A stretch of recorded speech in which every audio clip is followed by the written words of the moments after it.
Good morning, ladies and gentlemen, to a morning live stream that we don't normally do, but I got time today because your boy's on vacation. And of course, we are talking about all things watch related. Now, oh, it was almost easy for me to come up with this concept of YouTuber watches because quite recently we've seen a lot of new releases coming out with a lot of great people, some collaborations, some of them on their own, and some of which have some good sales that are coming up that I fully endorse as a brand as well. So I want to highlight that and throw that in there too. And I intentionally did it sooner than later for very particular reasons. With the first watch company, or rather first release from a watch tuber, is a limited run, and it's going to be, you put your order in now and then you can't order it later. So it's important that we get these things out here nice and early. Hopefully we have some people come into the stream because I know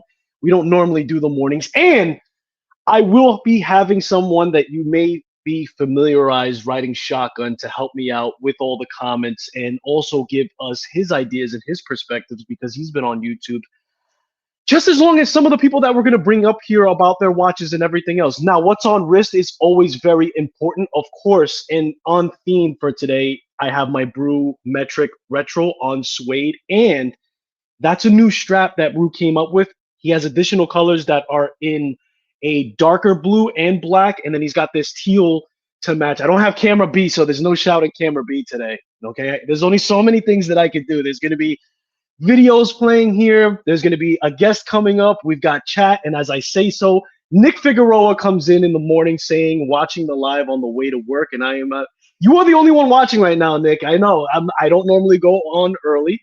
We will probably get a lot of playback people. And in the comments, if you're watching this on the playback, I definitely want to hear your feedback, especially on this episode, because it's important that the creators, and I will tag the creators of set watches that we talk about here, know what your opinion is on the watches that they're releasing, whether it be for improvements for models moving forward or completely separate releases that they can integrate your opinions and everything else. And if you think that your comments don't really matter, trust me, on this side of the table, they do specifically comb through the comments, and for those who are very detailed and leave legitimate constructive criticism, right? Because criticism doesn't have to be bad. Criticism is just your opinion on how you think you should improve in your perspective.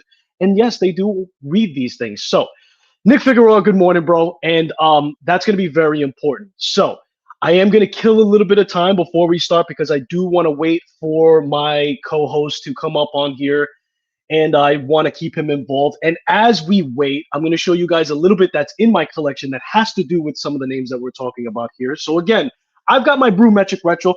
I went with this watch because I wanted the watch for the brand that was the rocket fuel, and it speaks to me the most, and I think that that's the power of Brew. And we're going to bring Brew up a little bit later on his release that he did with Teddy. That's part of the conversation. But I went with this bad boy because I've literally seen the power of his design in effect. I've worn this while at work. I've had random people who are not watch people say that that's a really cool watch. Who are they and everything else. So I think Jonathan does an incredible job in tying his design to bringing people that are not necessarily watch enthusiasts and making them into watch enthusiasts, right? Because once you find out about Brew, you're going to find out all the other things that go with it. And yeah, man, this new strap that he came out with works phenomenally, and it really does make it feel like a whole new watch when you put that suede on. It's got that cool texture kind of feel to it here, and then it's got like the leather backing, quick release, everything else that you need. He brushed the hardware, which is the highest contact of surface area when you're wearing a watch. So Jonathan knows what he's doing, man, and he's not new to the game. And I had to also grab his all loom dial, right? I had to grab this style as well. And it's just fitting because I don't like the tank style cases for my wrist personally. I don't think it goes. And this TV shape and these bigger shapes absolutely work. And this is an all loom dial. Of course, I have it on a nice leather strap, and he's got a couple of options for that too. So you guys know I'm a big Brew fan already. So Kevin Cook is in the building. Good morning, sir. How are you? And everybody else that's just watching and maxing and relaxing. If you're watching this at work, keep the volume low because I may or may not do a lot of screaming in this live. Just saying, I know how you guys are doing it right now. We're gonna talk about Islander, and I do own an ISL 245 Miota 9075 in my collection. Did a little modification. I did show Mark the modification, and he was actually curious about how I achieved such thing, and I did change it to an FKM strap, which is from Montreux. Fantastic. It's still got the summer vibe on it, man, and I'm not tired of set summer vibe just yet. So that's going to stay on. It's super clean, FKM. Very easy to keep clean, by the way. So when you're cleaning this, it doesn't attract a lot of dirt, dust. It's very supple. How did I forget supple? It's super supple, as Montreux does very, very well. But the beads of rice that came with it is also fantastic too. And we're going to be talking about Noctua as well. Because if you've been waiting to pull the trigger on a Noctua, oh, do I got a sale for you, baby? Well, I don't have a sale for you. He's got a sale. He's got a sale for you.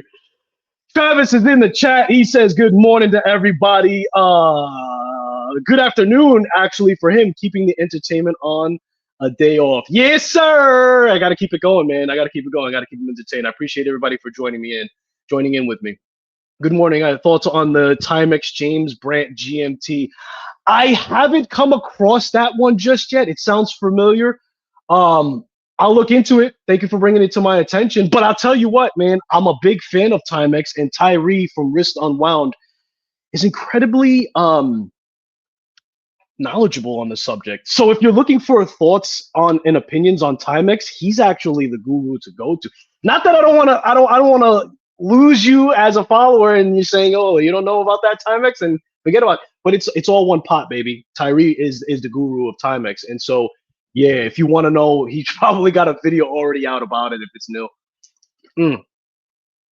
And he'll know very, very well how it sits in the market and everything else.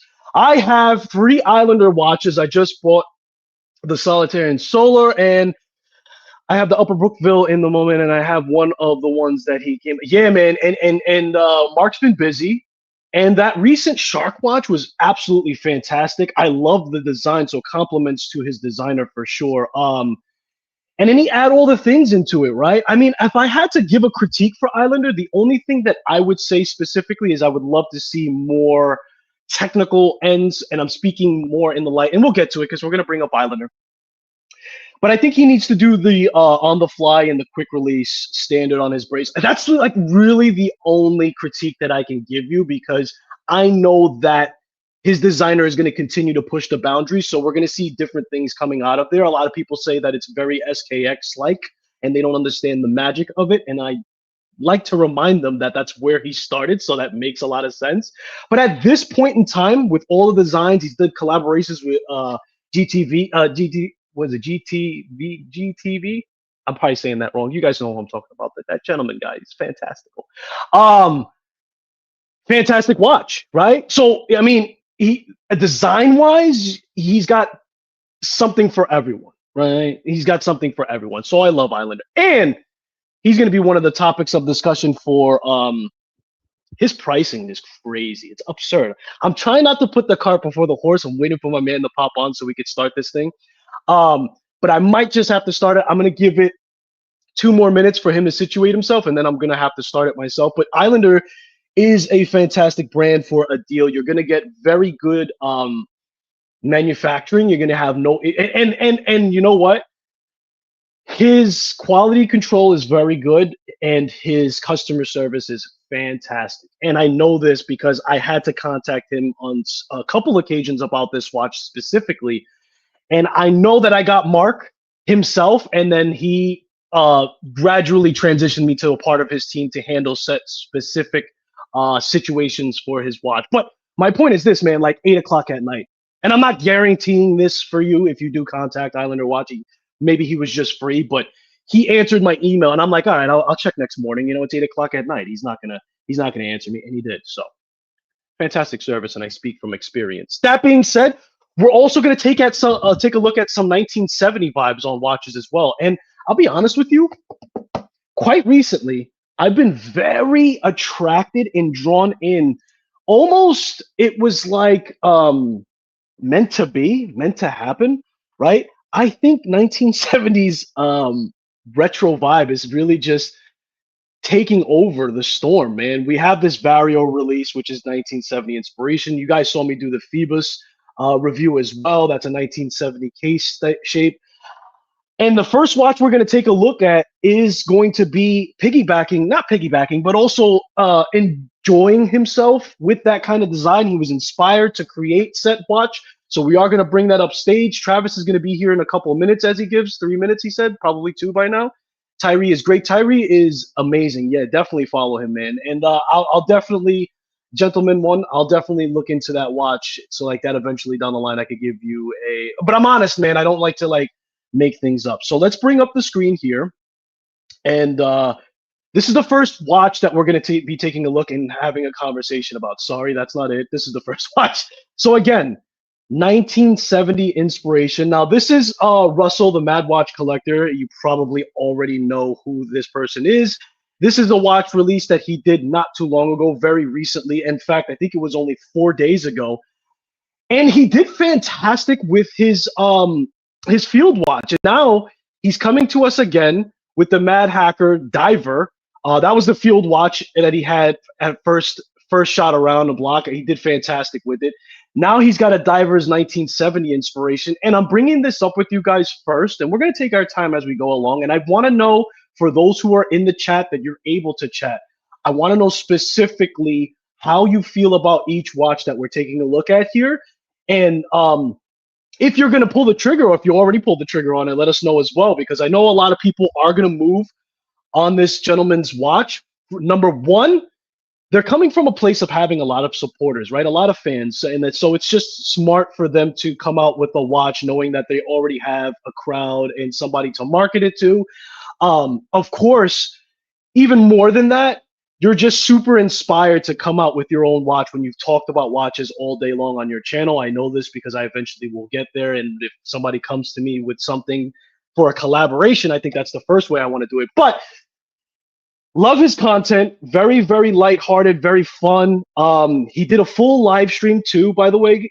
If you want to watch this video that he just released, this is kind of like the synopsis to the release that he had for his Diver. And then he's got a whole live stream where he talks in depth about how he got to where he got to. The shout out thing, and you're sure to see video of it very soon, if not I'll skip to, is going to be the fact that Russell very intelligently, after being inspired by James Bond, effectively did a sandwich dial and was able to transition white to red on there by utilizing the GMT Miyota 9075 movement. So as you guys can see on those indices, they are cutouts, they are white, and it's a 3-hander, but it's really a 4th hand, right? In the 4th GMT hand, he's utilizing that function of changing and transitioning the indices over. So that's what you see here. And as the watch goes around every single hour, it is going to transition. Now, he's not the first person that I've seen done something like this, for sure. However, it is the first time that I'm seeing it in this kind of design. And as you guys can see, it definitely screams 1970 vibe on the actual design altogether. I love the red that he did on the actual bezel insert. And the pip as well is very, very nice. It's very prominent. He did mention specifically wanting to highlight that area to push that type of vibe. And I think that it's very effective. Crown size matter. And as you can see on his wrist, he's removed effectively the crown guards and let the crown do its thing. So as far as keyless work function, as far as having a grip on that crown, I don't foresee you having any issues whatsoever. It is probably like a 7.0, 6.5 millimeters, if I had to guess. You're going to have plenty of grip on that as well. The case shape is, I believe this is effectively 12 millimeters. As a matter of fact, we have the website. Let's bring it up. So if you are interested in Set Watch, remember, this is a pre-order situation. This is effectively the price, right? I think in US, this translates to like $420, something like that, somewhere around there. Don't quote me. And then there are taxes and import taxes that are going to be associated with it. It doesn't come on bracelet. It does come on this this rubber strap. I think it's FKM. Here are the measurements here. So we got a 39 millimeter by 43 lug to lug, 12 millimeters of thickness, which is very fair for a diver. I mean, that's right on the money, right? Where you're gonna have to expect that kind of thickness out of a dive watch where you know, you're gonna have the bezel insert and everything else. My co-host just popped on, so let's take a second just to transition back and see what he has to say as we're circling this watch release. Hang on, let me bring him up. Added to the stage, ladies and gentlemen, a man who needs no introduction, the man, the myth, the legend, the GOAT of live streams, Mr. Trap Vision 3D himself. What is going on, boy? Yo, what's happening, brother? How you doing? I'm doing well, man. I see you're at your spot, so you're nice and comfortable. I know you're probably situated. You probably have green eggs and ham coming your way for breakfast, so like that you can get nice and properly energized, so we can make this a live stream that is very effective. Now, respect it. Now respect it. Yes, sir. Yes, sir. Yes, sir. Yeah, man. So, can you see chat, Travis? By the way, I can activate it. I can see. Okay, it. okay, Yeah. okay. I'm gonna try to keep up with chat. I was gonna ask you if you wanted to eyeball that for me, but don't worry, I'll try to do my best. But I think a lot of people are just maxing and I got a relaxing. secondary Go crazy, device, bro. man. Look at that, man. Moving on up to the east side. You know what I'm saying? Demonetized. No, that's cool. So look, so far I tackled Russell's watch, man. The Mad Watch. Yeah, I was watching. You was watching. Okay, okay. Yeah. And I was running through. So I specifically picked that watch first for everybody to see, and I'm going to switch gears to the actual screen so people can see. I specifically picked this watch to talk about first because it is limited time that people can move on the watch. He's taking, you know, batch orders right now for the release, right? So he's taking how many people want the watch, then he's releasing it. We talked about the inspiration, everything else. I want to know what your opinion is on said watch, and what are your feels when you first saw the design? What is your feel about the content creator behind it? Like, give us the full scoop in your opinion, Travis. All right, so the thing with that, I remember the first one he launched, right? So I have to start there. I thought it was pretty dope that you got a YouTuber, a guy that comes on and talks about Casio, he's talking about all these affordable timepieces, the bezeling, everything that goes along with it, right? But then now he has his own watch, bro. So I'm looking at, I actually like the design of it, the inspiration behind it, and it really doesn't look like everything else on the market, which that's the biggest thing, is you think about the design cues. Everybody's done everything, man. So you can't just have a watch, right, and not run into the element that looks like something else. So for one, outside of me not having it in hand, I like it. And you know, I'm a diver guy. Oh man, I'm a dive guy. And even though I said I'm trying to get away from divers because I want to get into something else, I mess with it. I mess with it. I think it's pretty flat too, if I'm not mistaken.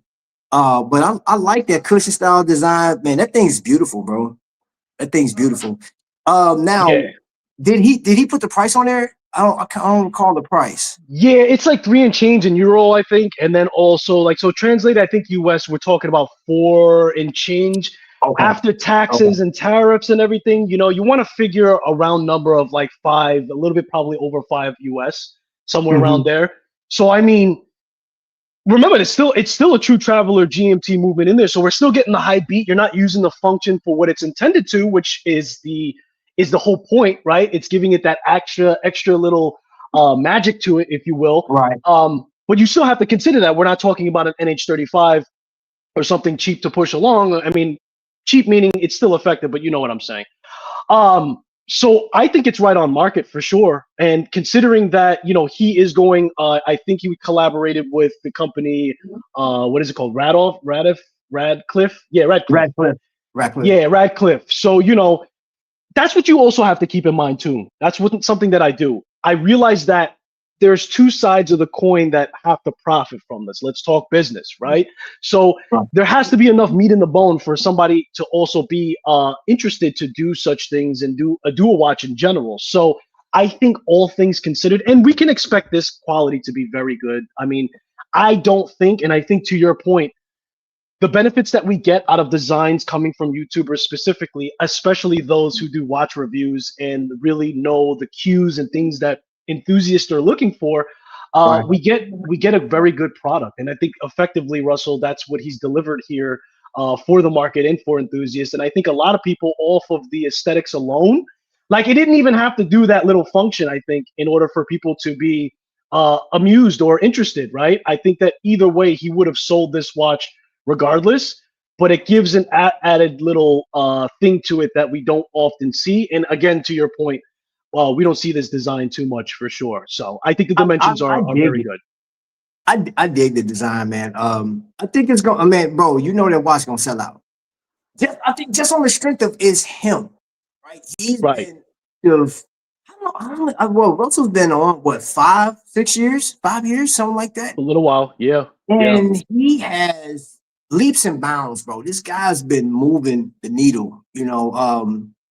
So and it's funny, you know, watching him on a regular video, and then watching him when he's doing podcasts, or if he's on somebody else, he's so reserved and just kind of muted.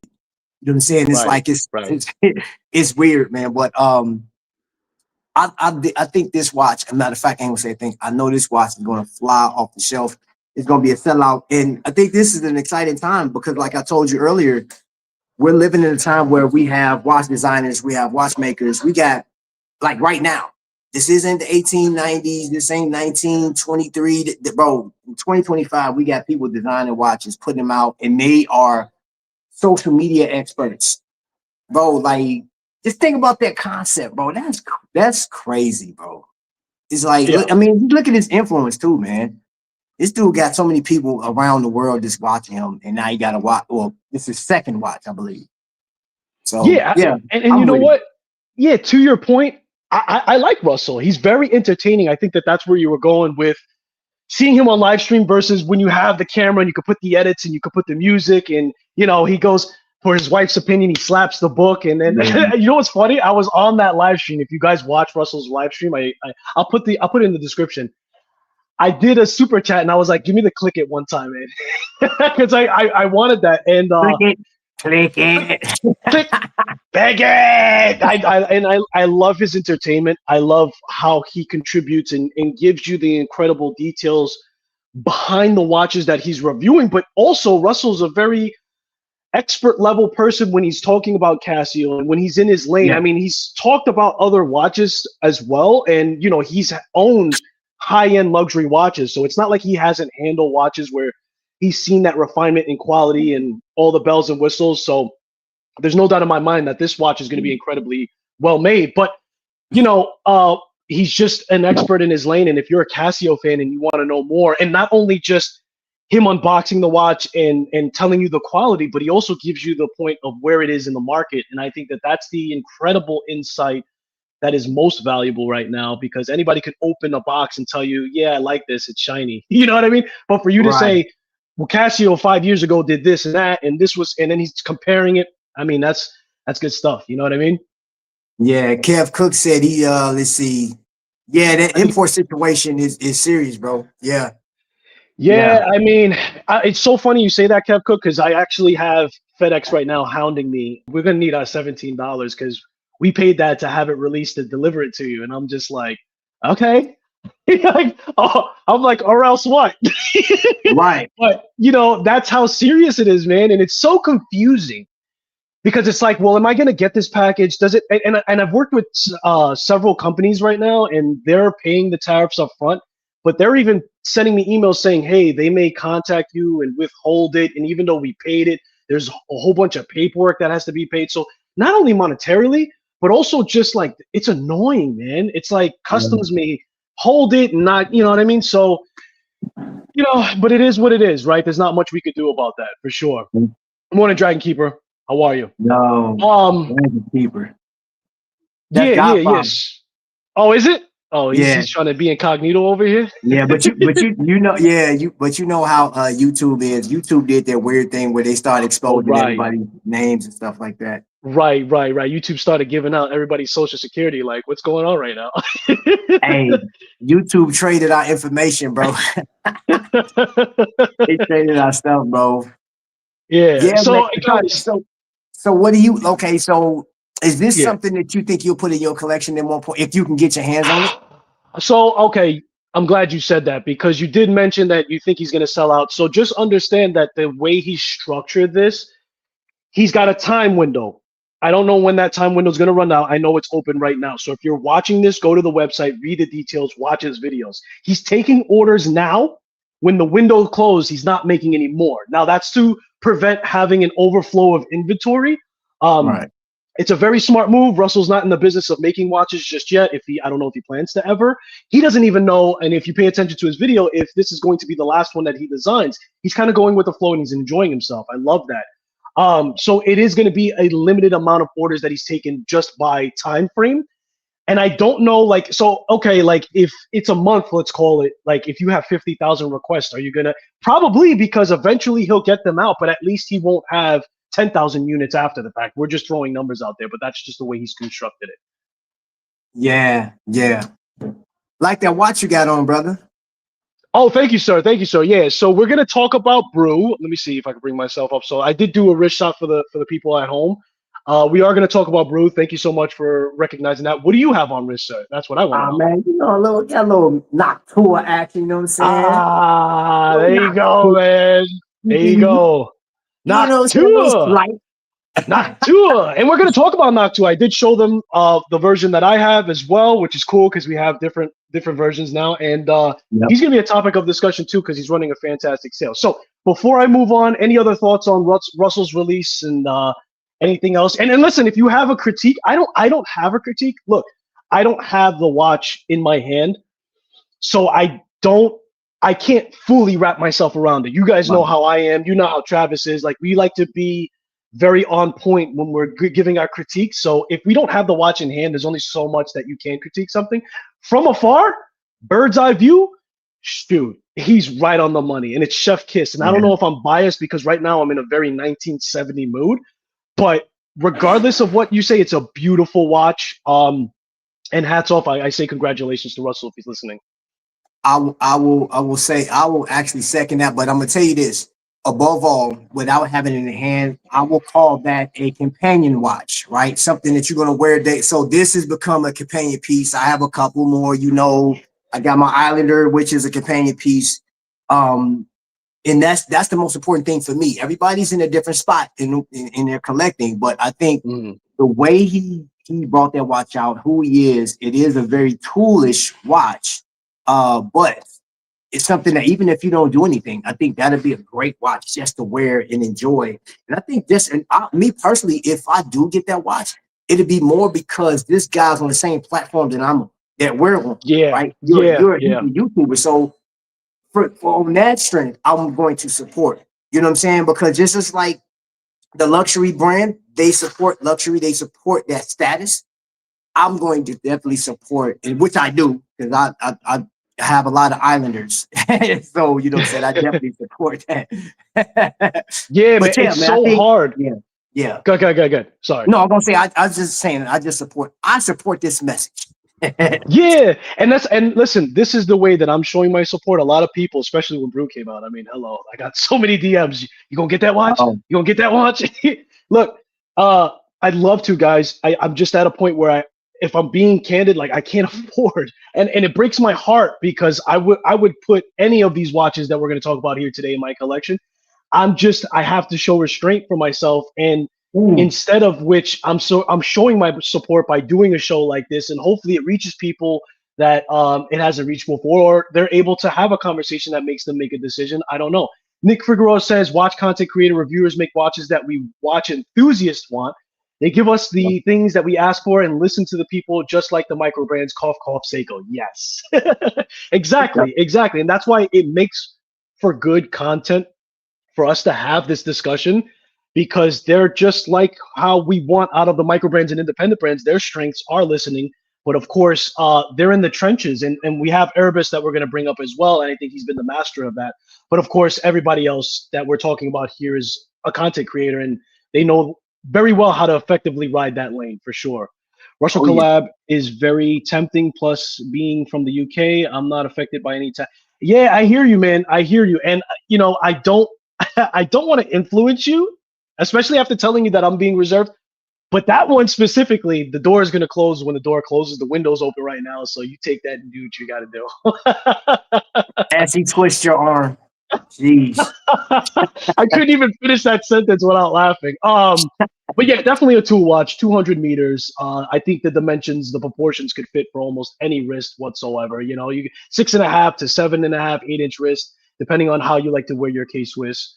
You'll be happy with that for sure. So that concludes Russell's watch. Bravo, very good. Good luck with your pre-orders, my friend. And I'm very happy for you to have effectively come out with it. So let's bring up to the stage the next watch that I want to talk about here, and that's going to be the Brew X Teddy. Yeah, we could go. I could go on for days. So what I'm gonna do right now is, Travis, I'm gonna let you kick this one off altogether, man. How did you feel about the initial release of this? Meaning when you got word, to where you saw it possibly online, to where you saw, I'm sure you saw this video and everything else. Like, what were your emotions and what are your feelings about the watch collaboration altogether? Bro, again, this is another brand that I have to go back 3 years ago. I was in Chicago and saw Brew for the first time. And when you talk about how many, like, Jonathan had so many people around the booth that I couldn't even get to it. I had to like double back. And when I saw it and saw what it was about, and you know I love coffee, I said, yo, this is a nice watch, man. And I'm not really big on the smaller pieces, but I will rock this. So now let's add Teddy. He is the man at the top of the mountain on YouTube, flat out, right? And this guy, he inspires so many different people, man. And I remember watching his early videos, man. So like you have Jonathan, and I've never met Teddy, but based off of what I've seen, you got these two. It's like a PB&J sandwich, bro. Like, this is the perfect collab. That watch, like the breakdown. If you guys haven't seen this video, you have to go see like all of the colorways. And I'm sure there's a part on there, and I'll just tell it. There's a part on there that you're going to see the color palette that they were potentially going to use. And you may want one of those, but like they said, they set on one and then they went into it's a lot of detail to this watch, bro. I think this is going to be one of the best. I'm gonna call it a presidential brew. Like, that thing is fire. It's fuego, as you would say, right? I'm stealing your words. Yeah. I like the watch. I definitely want this watch in my collection. And you know, it's crazy. I'm like, you know what? This may be the first brew that I purchase if I can get my hands on it. Because that one for sure, most definitely, if nothing else, is going to sell out. Just on the strength of it's having, gone already, bro. Is it gone? They're up to get notified now. Oh yeah, it's over with. It's over with. Now, you know what? I'm gonna hate this though, because you know you're gonna see this thing on eBay. Some people are gonna be selling it for like 3 times the price. So all you eBay sellers, man, shame on you. I ain't mad at you for getting your money, but shame on you. What do you absolutely, think, bro? man. What do you think? Well, you know, man, come on. It's almost automatic about what I'm gonna say. I gotta throw this live, bro. But look, aside from what you're gonna expect me to say here, let's talk about something else. Let's talk about positionally. Let's talk about what this watch does effectively for the community or for micro brands. I think Teddy has an incredible amount of power at this point with his responsibility, whether he likes it or realizes it or not, right? For sure, I think he realizes it. I don't think you open up a watch store without knowing if you can actually sell watches. So for Teddy to do a collaboration, the first time, not only with a micro brand, but also with a watch that is now going to be global, right? But it was already on its way up, but now with Teddy collaborating with this and putting his name on it, and he could have done that anywhere, including the big brands. I mean, I want to give Teddy his flowers first and foremost for being the person who represented Rolex, right? He was the first person to be able to go through embargo and present a watch from them. So I think positionally in the market, this is very important for brand awareness, not specifically Brew, because I think Brew is already got brand awareness, but also, okay, micro brands and independent brands are official. Like, that kind of that kind of vibe where it just puts the stamp on things, because you have a guy here who can talk about everything in between. He can talk about, you know, something very affordable like Seiko. He can talk about Rolex and everywhere else. So, I mean, I think it was very magically important that he chose Brew to do this collaboration with, and it was exciting to see. And I respect the hell out of it, because he even mentioned in the video, and if you guys haven't seen the video that we were playing in the background, you know, he mentions in the intro that his beginnings were with doing interviews and with Jonathan and everything else. So I got a lot of respect for him to not forget about that, man. And that's very humble, that's very respectable and everything else. And for sure, I knew this was going to sell out. I only hope that this kind of has a unlimited run. I think it should be available all the time, and they'll continually sell them until they have different iterations. Kevin Cook says he's already seen it on eBay for $1,200. Yeah, I saw that. That's guys, crazy, anybody bro. watching this right now, please do not buy that on eBay. Do not encourage it. Let that watch sit there, rot in age, and never be sold, because that's just hurting everybody, and that's not right, and you're hurting your own pockets. Listen, if you have an expendable income and you don't care and it doesn't hurt you just out of principality, right? If that's a word, don't support people who are doing this crazy stuff, man. I'm sure they're gonna come out with a new batch. That's really, really crazy. But do you agree with what I'm saying here? Like, did you feel that significance? So let me, because I want to piggyback off of what you just said about don't buy, because here's the deal. If you are an enthusiast, if you are dead set on having this watch because you are a fan of Jonathan, of Brew Watches, you're a fan of Teddy, both of them, and you just love watches, you have to be a part of those first people, man. That's the thrill of the hunt. That's a part of our journey, right? So I don't support that eBay crap. But as far as this, man, I want to say this. Just think about the potential of where Brew can go now, because you got Teddy, one of the most prominent people on YouTube, flat out. Don't care what you say. And their influence and what they mean. I'm thinking about, who else will Teddy agree to collab with? Who else will Brew collab with? You know what I'm saying? I will encourage Jonathan to, like, even come out with a Brew that represents the small business owners as far as like coffee companies. You know what I'm saying? Like right now in my home state, this is 2 cups and I'm drinking a cup of coffee. That would be super dope, having a watch in set state that represent a local coffee, because I don't know if you guys pay attention to coffee.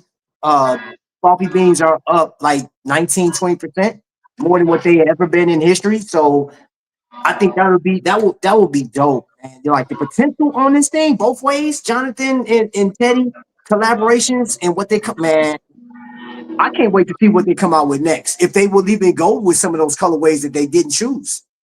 Because they said, I know they, well, I'm not gonna say it. If y'all ain't seen the video, you gotta go watch it. I don't want to spoil no more.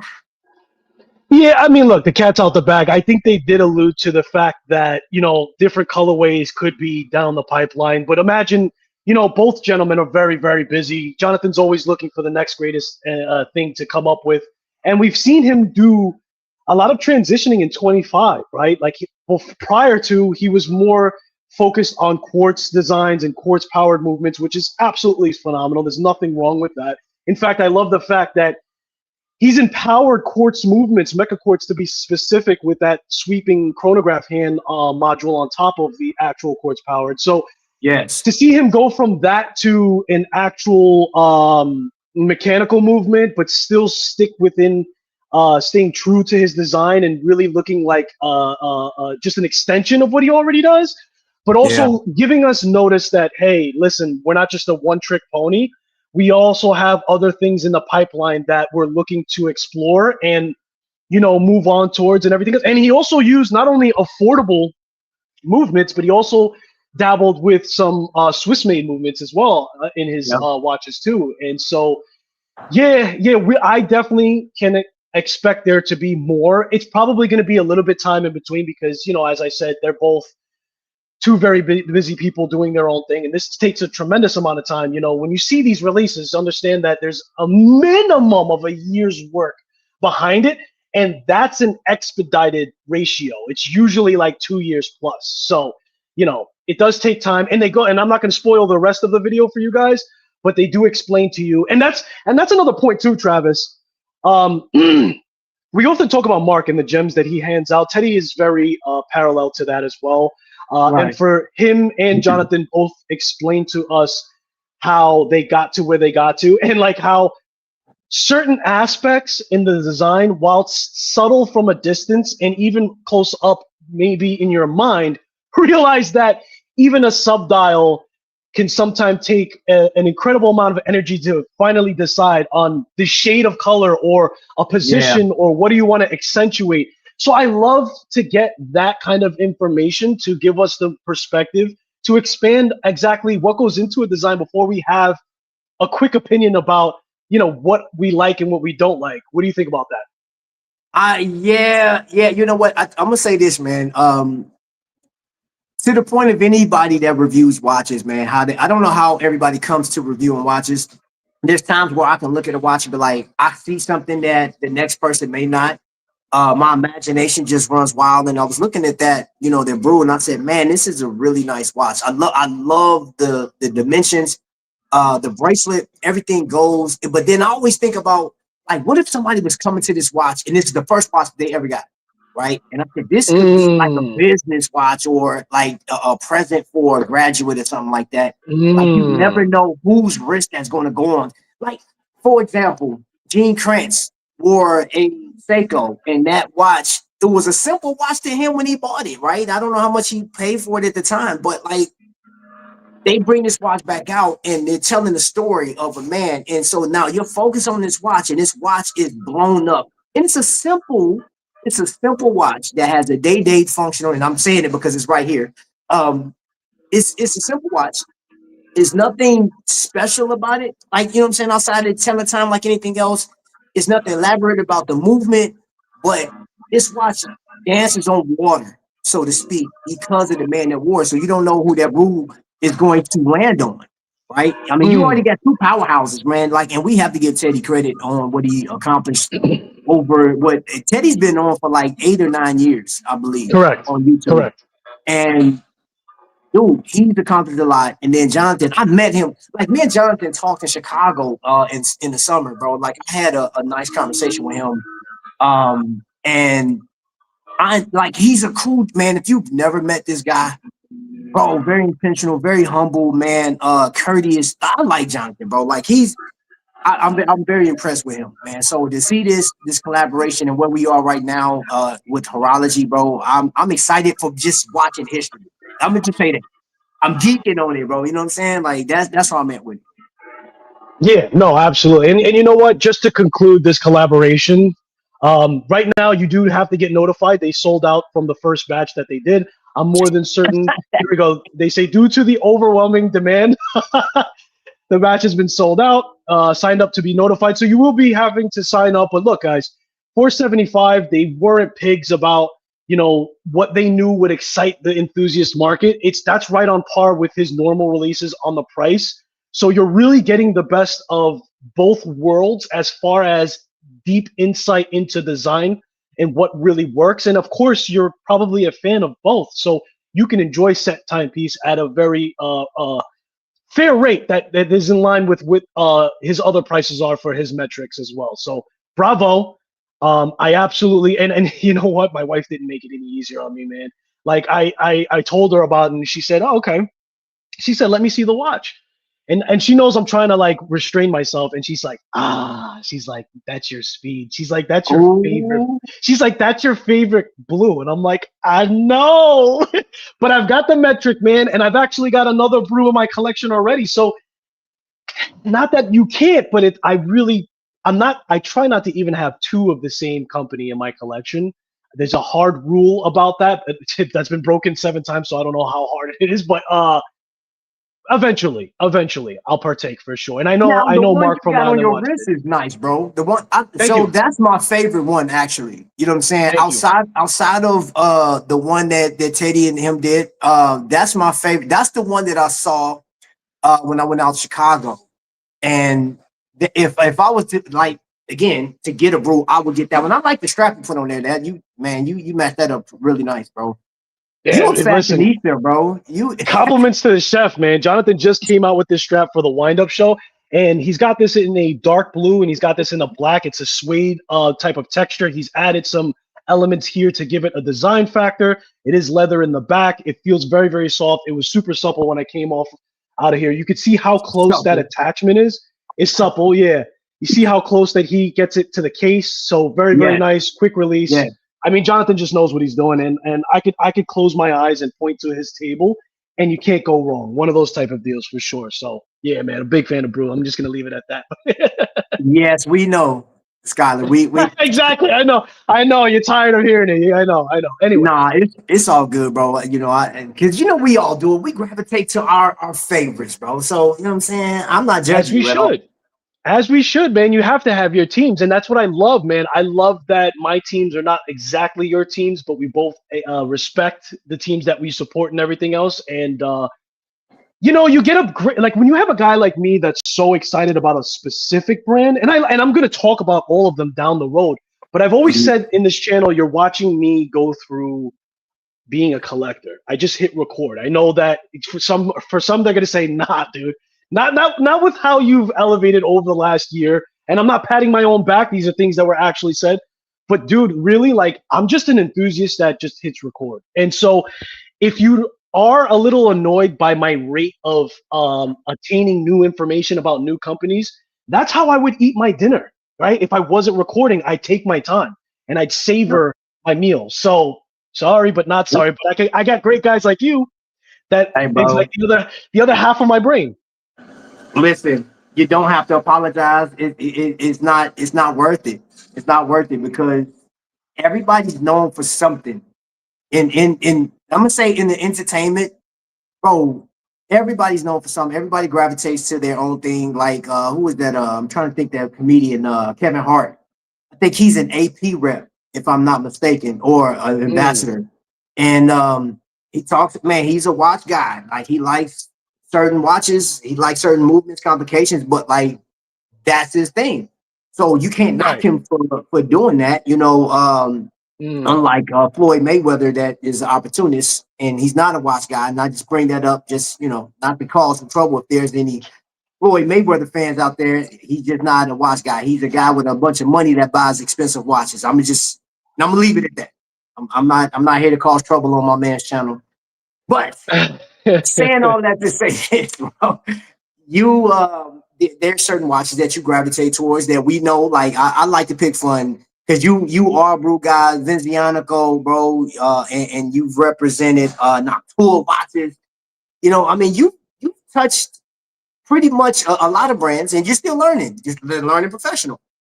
That's why, hey, bro, that's why you got that. You've been coined that. Which we get behind. But you know me, I love Islander, bro. I think Islander is the cat's meow, bro. That's just me personally. You know what I'm saying? But we're going to Erebus now.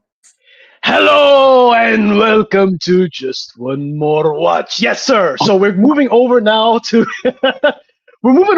Erebus, and I added him to the lineup because it's not necessarily a new release, yet a re-release and a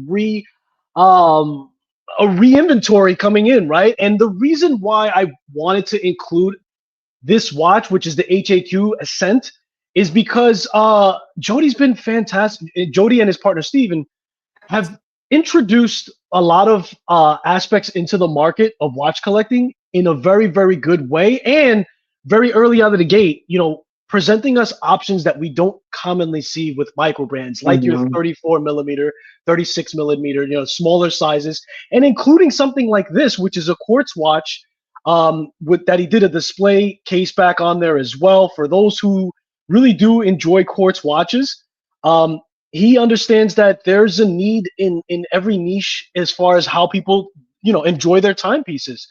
Yep. I think that if I had to give you the elevator pitch for Erebus, aside from the fact of both gentlemen being absolute amazing people, right? Them coming to the scene, and again, we're talking about the power of being a YouTuber and having that incredible insight to crossing your T's and dotting your I's on specifications and everything else. coming into the market, dude, like you'll get spoiled if you buy an Erebus as your first watch. What do I mean by that? You're going to get a watch effectively positioned as a crazy good price that's going to have everything that you're going to want out of a watch, meaning the quick release, meaning the on the fly, the tolerances, the attention to detail, specifically on the hands, is something that just stuck in my mind. So I feel like Erebus has done his thing and positioned himself as being, I don't want to say a starter watch. I really don't want to say a starter watch because his watches was for me, even 5 years into collecting. But I want to say that he's done an incredible job in making a very effective watch in the market in giving you all the things that you would want out of it. What are your thoughts on Erebus and what I was saying there? The Erebus, a watch for the people, is what I'm calling it, bro. That watch is phenomenal. Every design he has, even he has that dive watch that came out was pretty big watch, right? Titan. I will say this, bro. The way he presented that watch and how he represented it, I think was I love it. It's super dope, and that's a watch that I don't have in my collection. You know, I'm gonna show you something real quick. So, sure. I had just literally just purchased this right here, this Islander, right? And I want to say when I bought this, it was on sale, right? He had dropped the price. It has a Miota 9015 in it.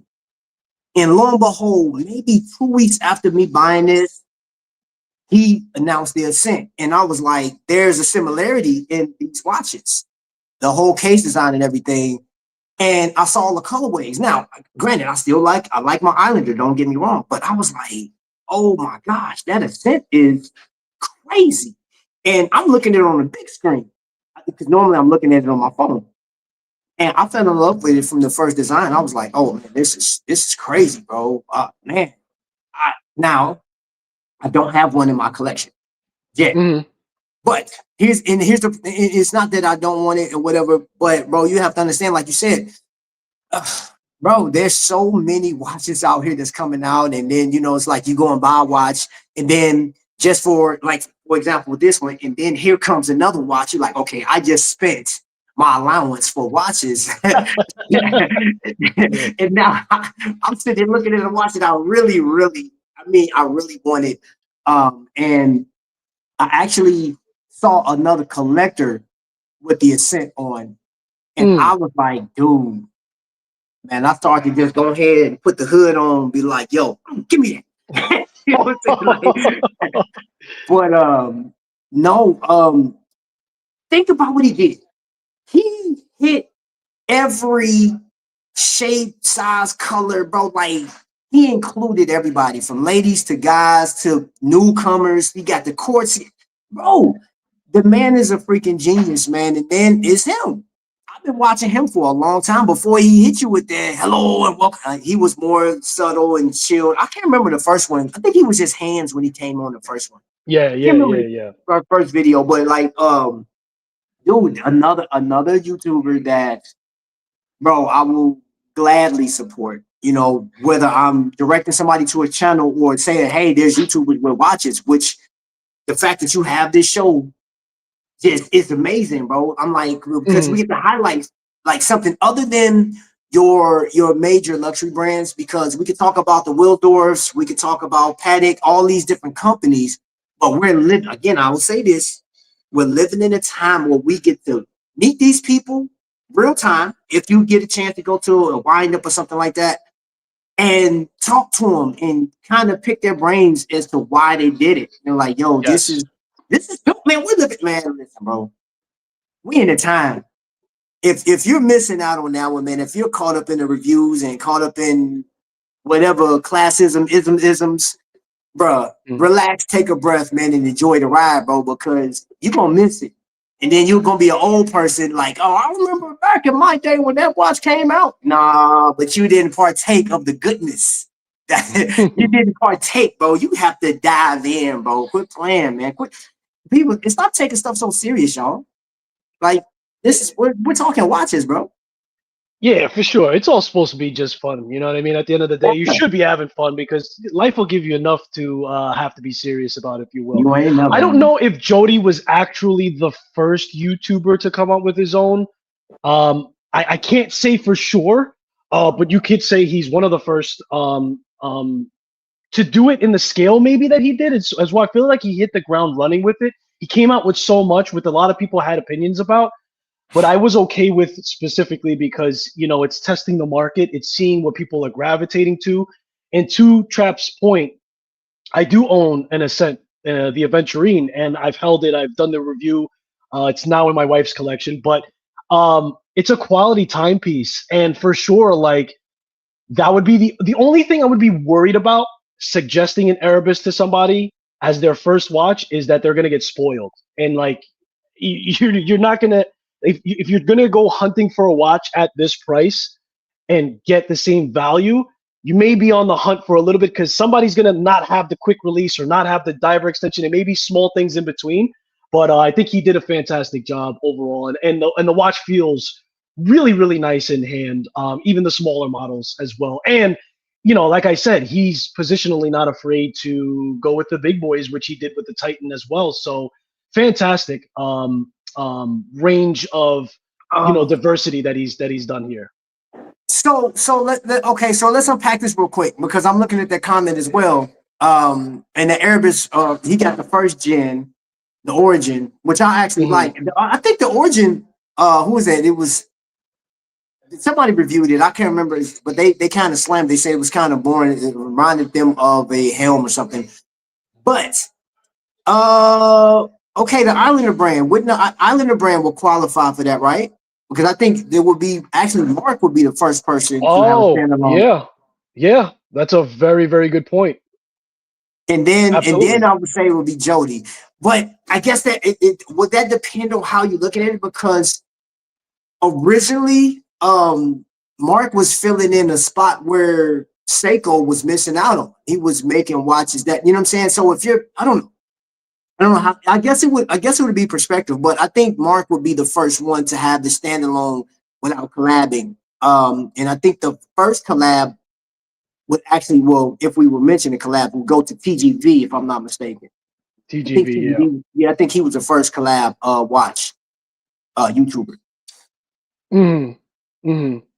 So yeah, I mean, I think you're right on the, and a lot of people forget that Islander, because I think to be fair, I think the mindset when you're thinking about Mark from Island Watch, yeah, he is on YouTube, but he makes it very clear that he's on YouTube to sell watches.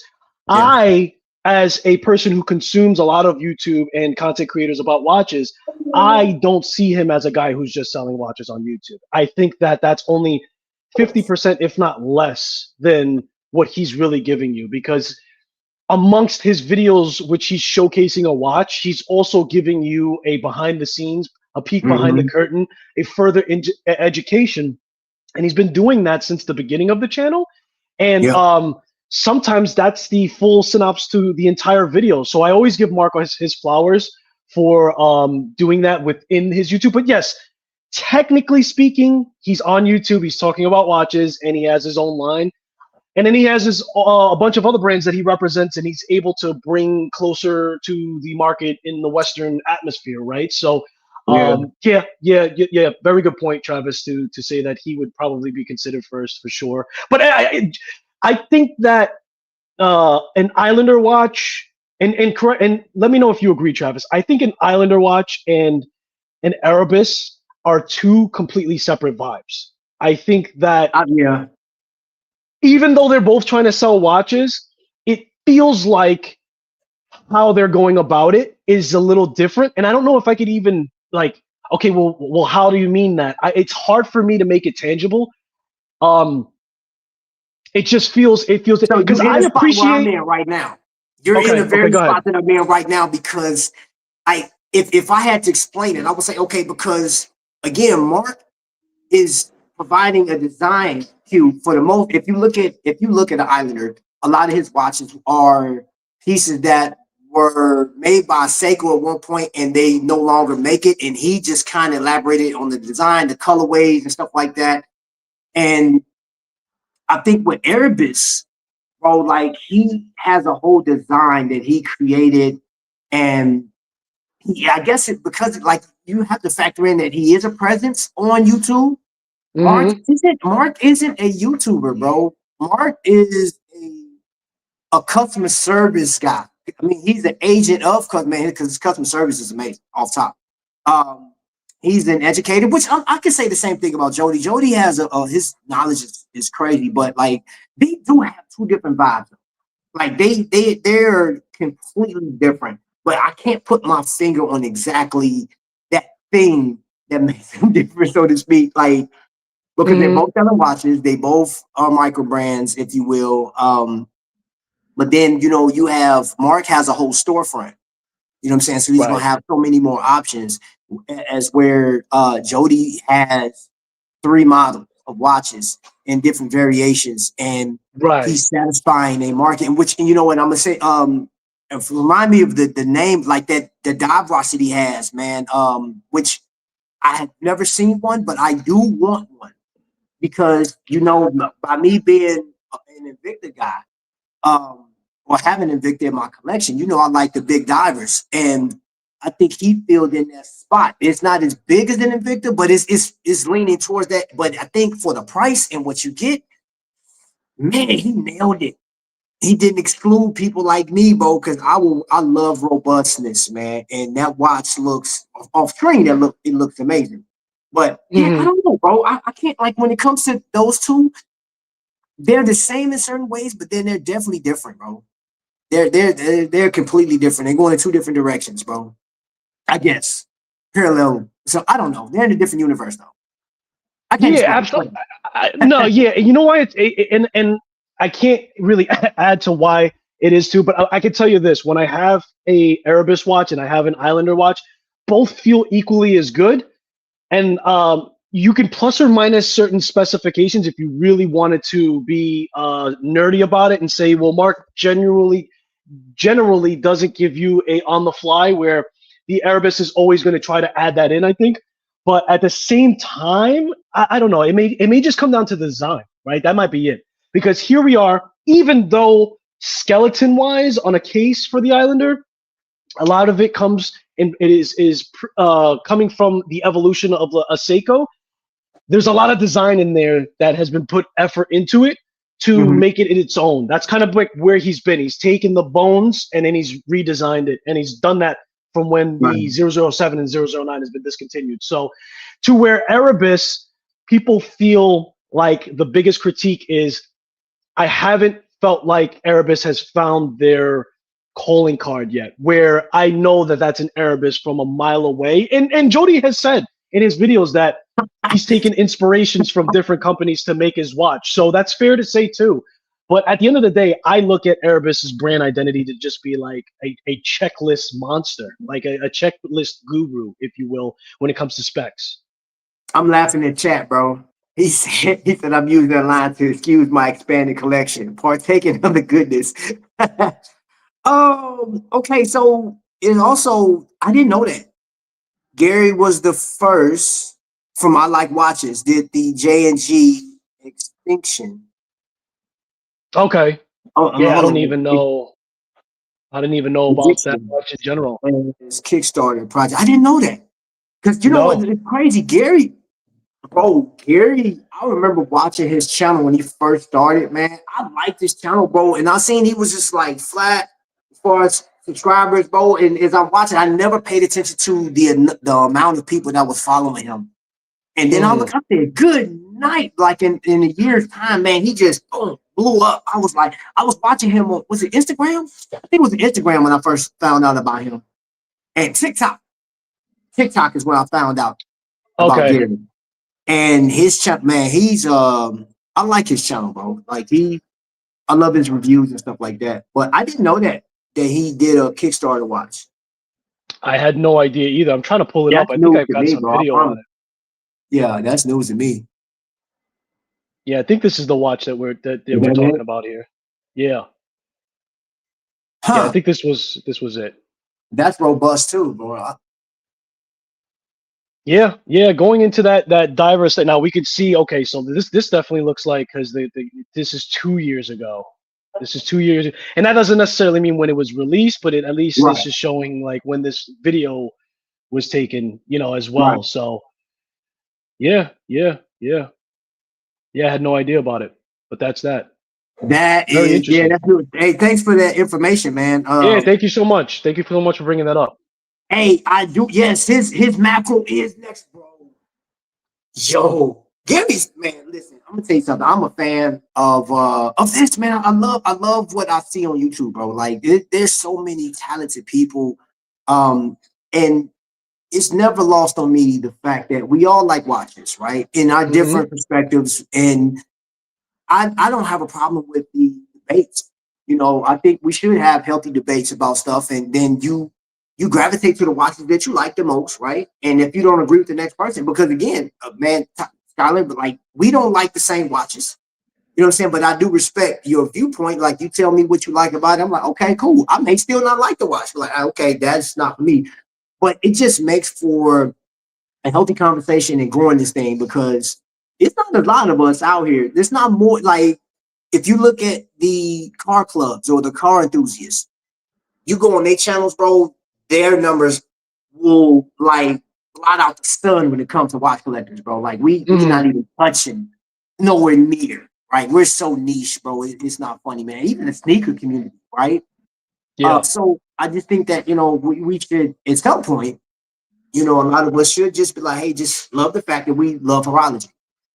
From our own, I don't care if it's just, if you simply say, I want to match my watch to my shoes or whatever outfit I have on. And I don't care about the movement. I don't want to know what the movement is. I just want to buy the watch for a set price and I want to keep it moving. I don't care about nothing else. Right? So yeah, I think everybody stop using big words. Robust. It go Hannibal. And to your point, bro, like not a lot of people know this. Obviously you do. Behind the scenes, like I've created a chat with just people who do reviews on watches, not just YouTube, but if they do blogs, if they do podcasts, and it's a way for us to connect to each other because I think what I found most effective and rewarding, because it's on topic of YouTubers doing collaborations and them teaming up with companies and doing stuff like that. Like we get so much more value when we put to, and even if we're talking about like Shane and what's the other cat that's in Tokyo, Japan. Shane from Relative Time and this other gentleman have been doing reviews on watches together. Oh, yeah, what's the other guy's name? I forget, but you know what I'm talking about. Watch? Is it just a watch? Thank you. Yeah. And so even on a review video, and they'll focus on set amount of watches or the same watches and whatever the case may be. And I think that the community benefits more with these collaborative ideas. And so, that's the agenda that I've always tried to jump on board with and try to, push myself. And, I've got some names of, and I don't want to just throw their names out there. I don't know if they want me to put it out there, but hopefully that leads to things like we're doing here today, where we do live streams together. We put our minds together. We get everybody in one place because, they may be a fan of Travis Wiley and they may be a fan of Skylar Santana. So to have our opinions happen at the same time is a great thing. And then people can join in and chime in and give us their takes as well. So I think it's all good. So just to close out for this HAQ from Erebus, they are taking right now pre-orders for it. So I think that's effectively how Erebus is doing their stuff as well. They do have a lot of options when it comes to their SKUs. Therefore, they have to limit the amount of stuff that they have as well. So you pre-order this watch, they'll make it and everything else, and they reopen the pre-orders, and that was the reason why we brought them up. We had a conversation. Travis took us through Islander very eloquently as well. One thing to note about what he's doing for Black Friday, and the reason why I brought him up, I love Mark, right? I really love Mark. I think I would try to get him into the conversation no matter what. He's doing this 37 millimeter Port Jeff in these colorways for $195. That's a Miyota movement, right? Okay, a Miyota movement for the colorways that you see here on screen. I mean, that Travis, you tell us, you tell the people how significant that is. Like that's, bro. Hold up, I gotta take my glasses off for this one, bro. First and foremost, First and foremost, this guy is providing a watch that has people that love. Hey, if you make a big deal out of having the sapphire, you having the 316L steel and polished and brushed the way you want it, man. He is hitting every angle, right, that you will love, except with the exception of like that on the fly adjustment for the bracelet. Minus that, you have one of the best watches on the market for the price, man. And when you're talking Miota movements, man, the only other company that I know that's doing ridiculous prices like that is Aragon. So, and Aragon is a very polarizing design, but for the most part, I think for the average watch collector or enthusiast, or even just a consumer, bro, these watches mimic something that you feel that, hey, this is an everyday wear. This is a business watch. This is a dive watch. This is a vacation watch. This is I love watch. This is a present. It's everything. Bro, Mark does a phenomenal job, bro. And I'm a huge fan of Islander, man. He does more collabs than anybody that I know outside of TGV, bro. This dude is collabing with Marathon. He's doing collabs with Phoebus. The dude is on point with everything. And nobody's rivaling his. Right now, I think he has the best sale deals on watches right now. The best, man, bro. And he's hitting it like the 37 millimeter. That's going to hit. And that watch plays bigger than the 37 millimeter, bro. But it's like, look at it, man. Just look at the colorways, man. And I'm telling you, I know some of y'all out there love your white dial watches. And look at that one right there. That seafoam in white, bro, that's crazy.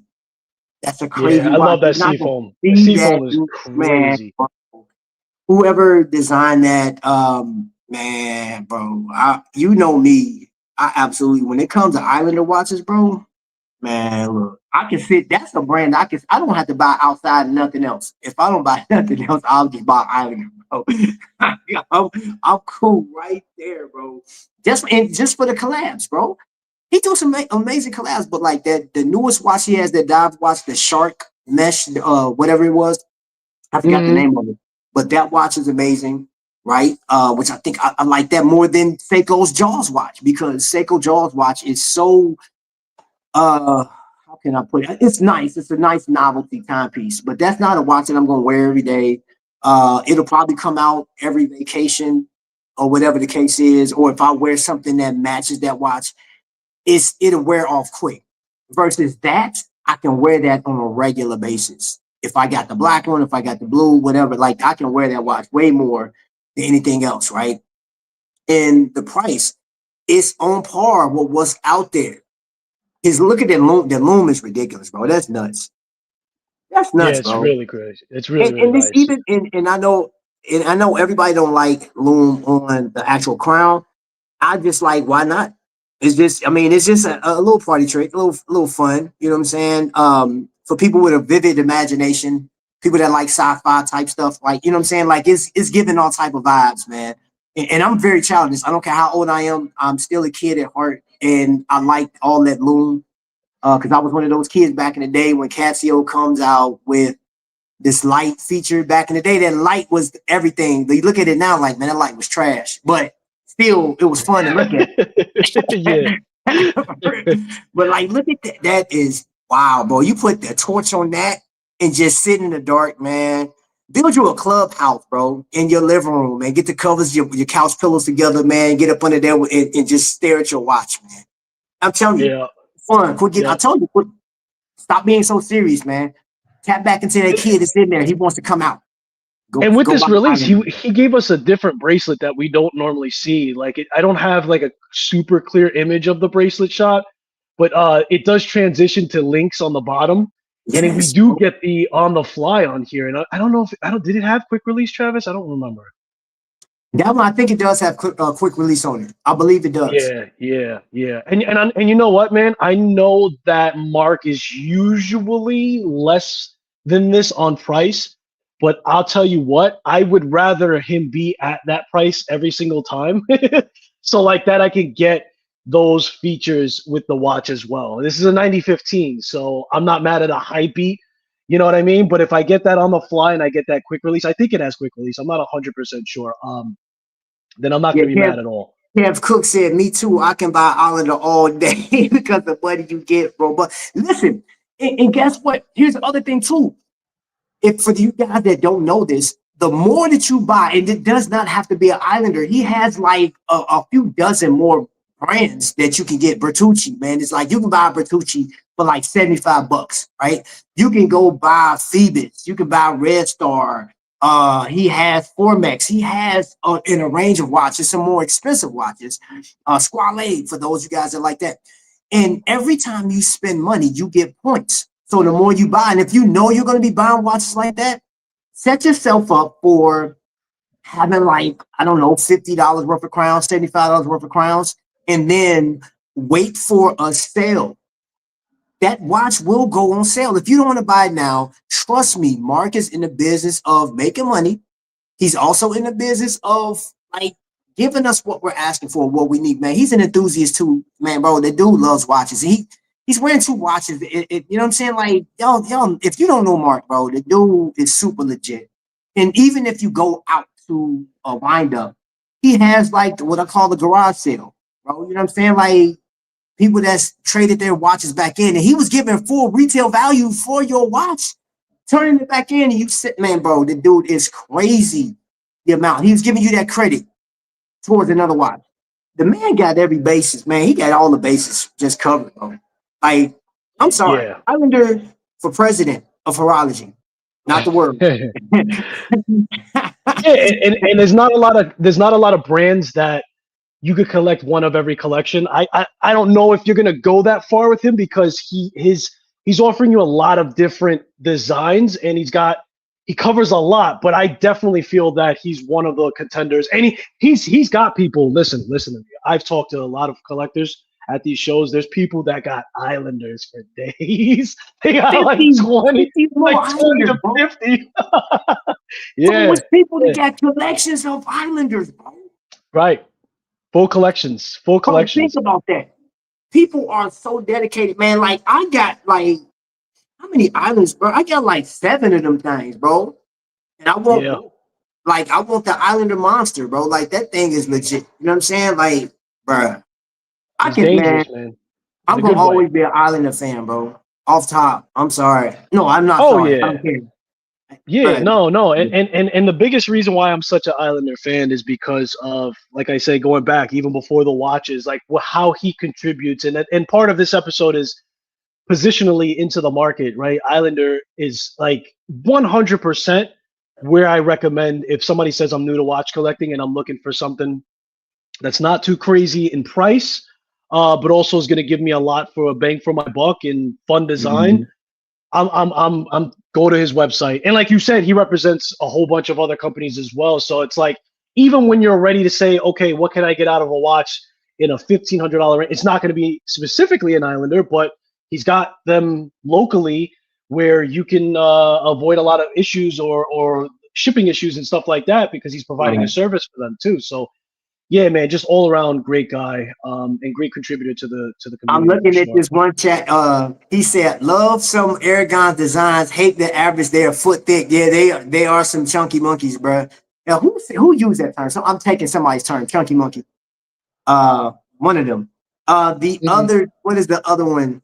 Aragons are killing it. Yeah, I like Aragon designs are very unique. And you know what? You know the thing that Wayne does. I think nobody else is doing is he's giving you major elements, right? He'll do your sapphire crystal. He's doing an all ceramic watch, man, for like less than $300. And he's putting a high beat movement in it. He's doing a 9075 in a watch that I think is still going to be like 14.5 millimeters thick. But if you go to another company and get a all ceramic watch, 9075 GMT, sapphire crystal, adequate loom on a watch, you are going to pay a ton of money. This dude is doing it under $300. And on one of the dials, it's a Damascus steel dial on one of those. Because I think you get 3 colorways or 3 styles to this watch. You either get like a sunburst, I think you get like a matte dial, or maybe, I don't know, but I do know that he got the Damascus dial. There's another one. And all for either $250, $275, $280, and $300. And it's like, bro, he's killing it. I have a dive master that's titanium with a 9015, and I paid $175 for it. Did not bro, and the watch is phenomenal. Now, it does not have on-the-fly adjustment on it. There are some things that you don't have, but you have to give up some stuff, right? Like that, like honestly. You're doing all this other stuff, man. If you have on-the-fly adjustments, you have the tapering that you guys want, that some people like. And that's the other thing with wings. His is like just a flat design. It's one big bracelet. Doesn't taper at all. Yeah, they are chunky, but like, look at that. That one has a helium escape valve. Some people go crazy over that.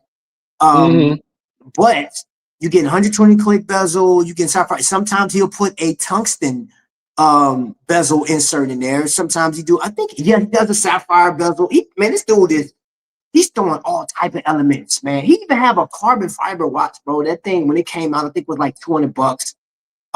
He's using NH35s, he's using the NE86, 88, he's using the Valve 7750, he's using R150, Selena 200s. Bro, the dude is all over the place with everything that people go crazy over. So he has your Japanese movements and your Swiss movements, and his customer service is on point. If you have a problem with the watch, he's taking care of it off top. So, man, he's another one that, you know, very unique designs, very unique. So, yeah. But you definitely gonna get a chunky watch, I will say. Yeah, no, and look, we spoke about them yesterday on your live, and I try to bring it up. That's my position on it whenever we talk about them. Like, I really think that Aragon should just go ahead and press the play for taking over everybody who likes the super oversized watches, and because we know how people are moving away from Invicta, and so, you know, I don't know how he would capitalize on it. But I know that there's now an open market, much like how Mark moved on Seiko putting down the 007 and 009. There was just a lunch to be had. So, you know, maybe I don't know how he would do that, but I think that it should be capitalized on for sure. Now, moving on, I got another company that I'm excited to talk about, always excited to talk about. And I'll let you lead off too as well, but I put them on the list of agenda as well. And that's my boy JP from Noctua Watches. Noctua. So again, man, just like I put the Islander on the list, man, it's always a good conversation to have on here. But Noctua is doing 40% off everything. Okay, so he wants to sell everything in the house all together for the Cyber Monday sale. So you guys heard me and Travis talk about Noctua watches. So this might be the time where if you were thinking about it, and I got my Noctua watch on me too. Let me blow that up. I got my Noctua watch on me. Fantastic. This is a prototype because you see the orange second hand on there, but other than that, it's true to nature. And then Travis, I believe you have yours as well. Show the people, baby. Oh, he's got it on wrist.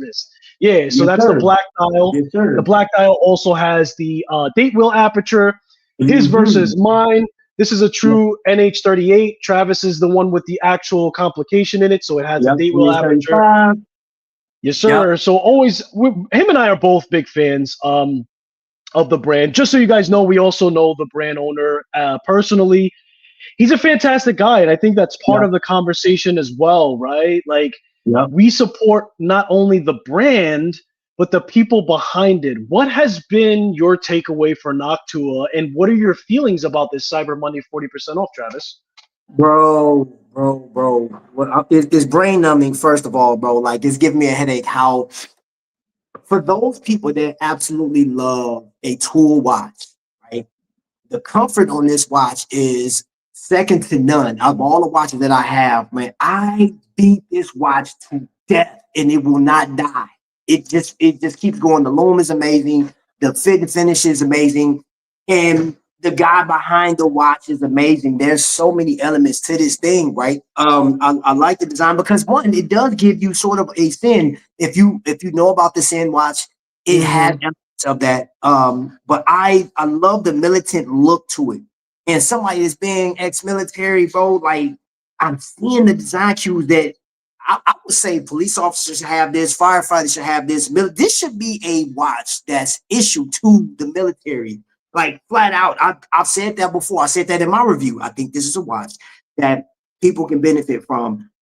Just the bead blast, everything about it is dress right dress, so to speak. Now, here's the other thing too. I'll take when the tariffs hit, Canada was hit tremendously, and that affected his business because him shipping, he got hit with tariff costs. Anybody shipping out of Canada, this even hit merely on time with his business.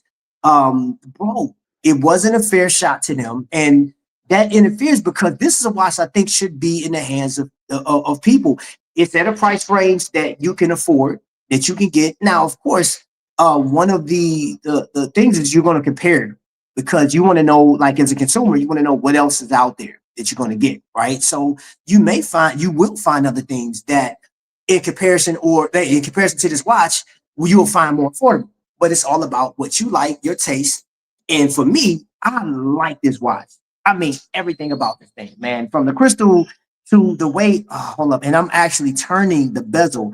It has more of, if you guys are used to or are familiar with Seiko, the way it's like turning the, I'm turning my bezel right now. I don't know if you can hear it, but it's soft.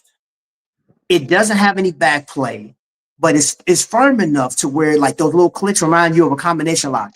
Absolutely. Ooh, ooh, ooh.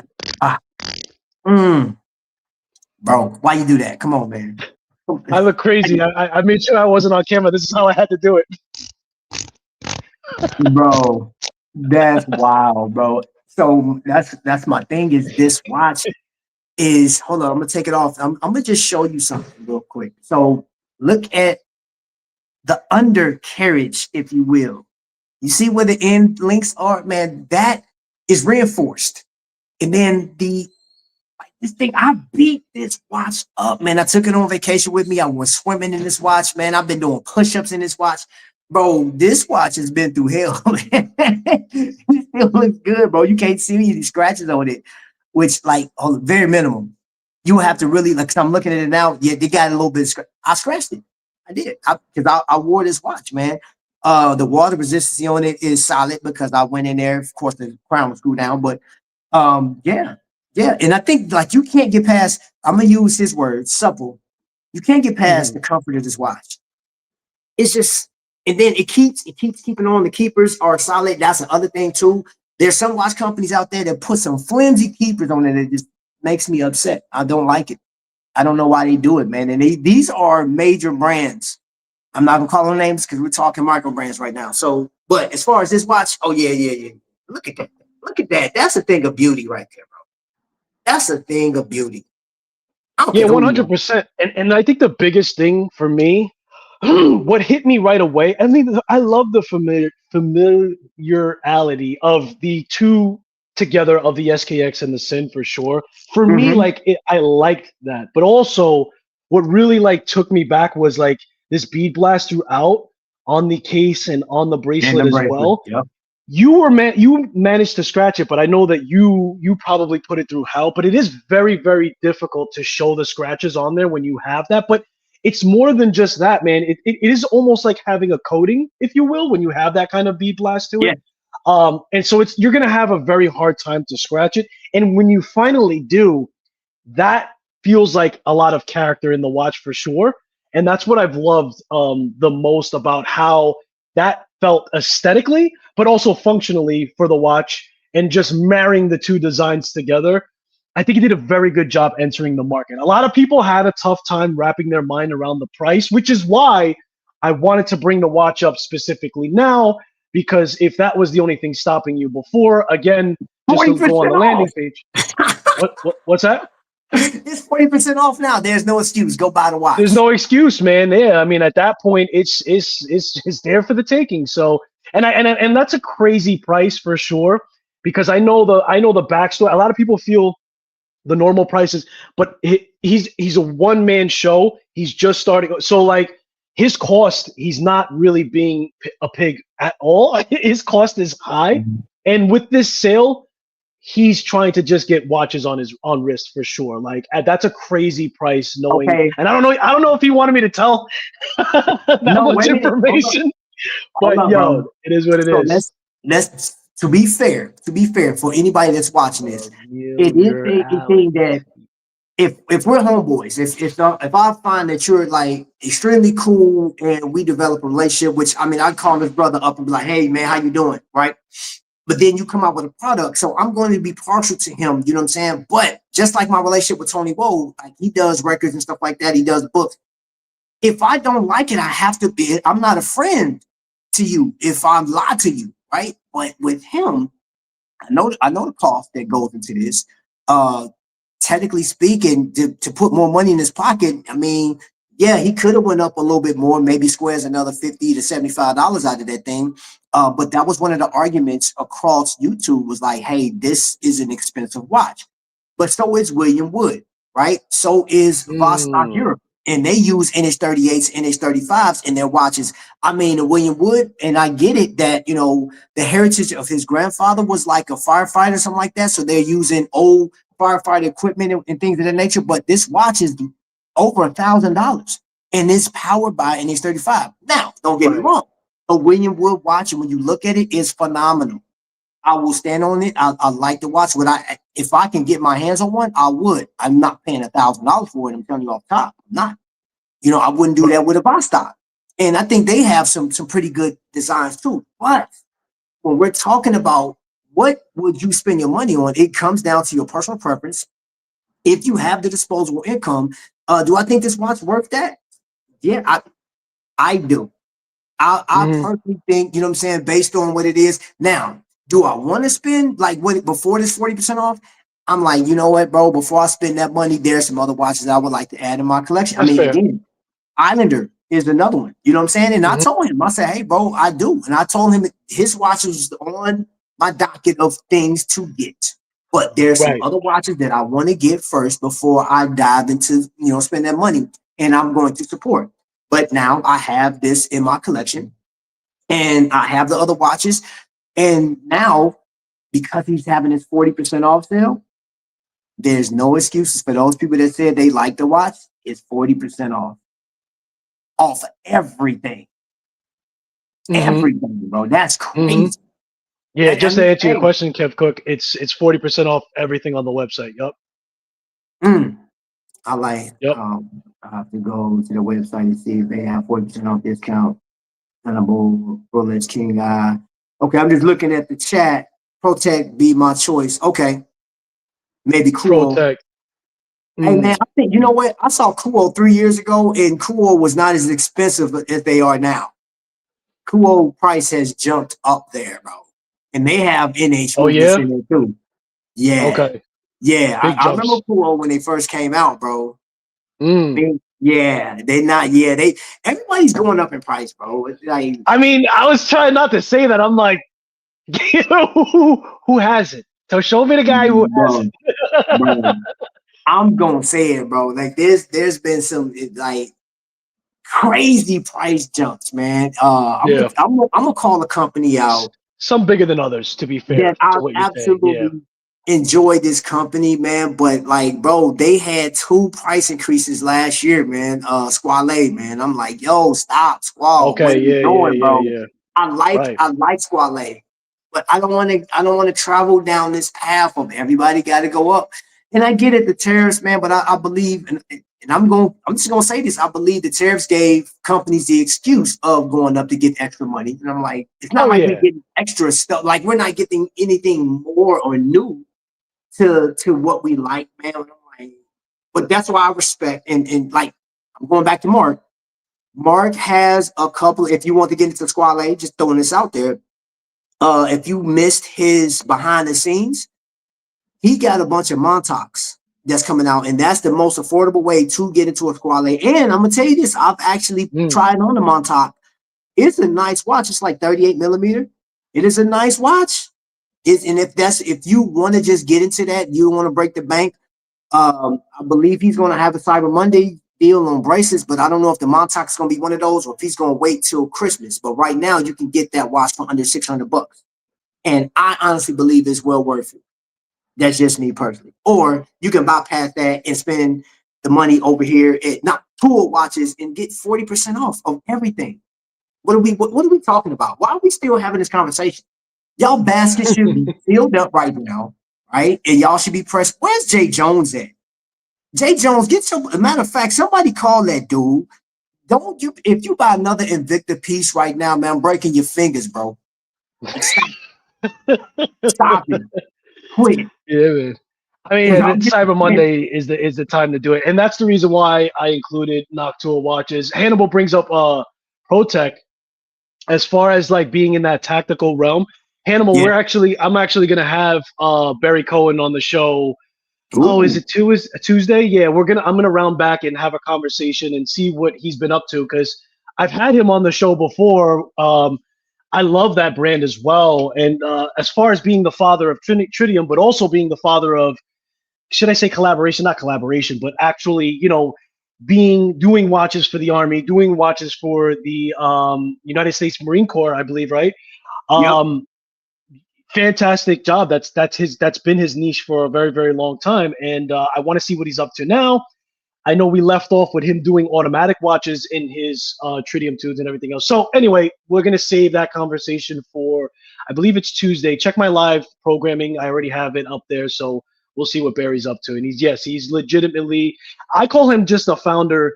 I call him the father of tritium tubes. And if you want to be very specific, he's the father of tritium tubes inside timepieces, right? Because tritium tubes were utilized in tactical equipment prior. Right. So he's not like he invented the usage of it, but as far as integrating it in timepieces, he's the guy. He's the guy to talk to for sure. So Jay Jones is resting for the Black Friday in cyber. I was talking to Jay Jones yesterday, and we had a good conversation. He actually came on my live on Instagram. And I like to pick fun with him, man. But and you know what? I'm gonna say this honestly. There are still a lot of Invicta collectors that like to buy stuff like that. I'm just at a point now where you have to stick to what you like, right? And stick to what you love. It really don't matter what I say, right? I've been an unofficial ambassador for the brand for a long time, so I've seen where their quality went, how it kind of plateaued, and then it dropped down. So I'm not I don't push it like that, like I used to, because there's so many other watches out there that are interesting that I think is worth actually knowing about. And I think one of the value points, if nothing else, but since we talk about just reviewing everybody, there's a lot of value in the people that's putting watches out right now, from the Brew collaboration to Jody. All these people add value, and then you get to watch them. You get to learn. And other value proposition you have with Teddy, if you're subscribed to him and you got the newsletter and stuff like that, you can go watch the behind the scenes stuff. Like, dude, like there's links that you can go and watch what he does behind. You can do like the educational portion of it. Who's it? Mark from Islander. He does that too. He has a number of videos that's teaching you stuff. Plus, he was the first one to drop that what tariffs was going to do to business. Yeah, he was honest, bro. And I was like, yo, that was crazy. You know what I'm saying? The tariff talk, I said, ooh, he broke it down.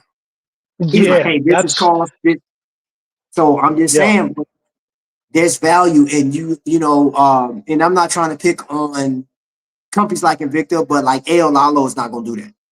Like, you know what I'm saying? He's going to sell the watches, and that's that. He's not going to be present like that. He doesn't have Ryan to break it down like that, because Ryan he's working, doing his thing, whatever, you know what I'm saying? But yeah, I think that like that's one thing that some companies are missing, because we have gravitated into this part. Like, you have a Skylar Santana that's providing a show, a live stream, talking about all of these different collectors, right? You can't blow past that.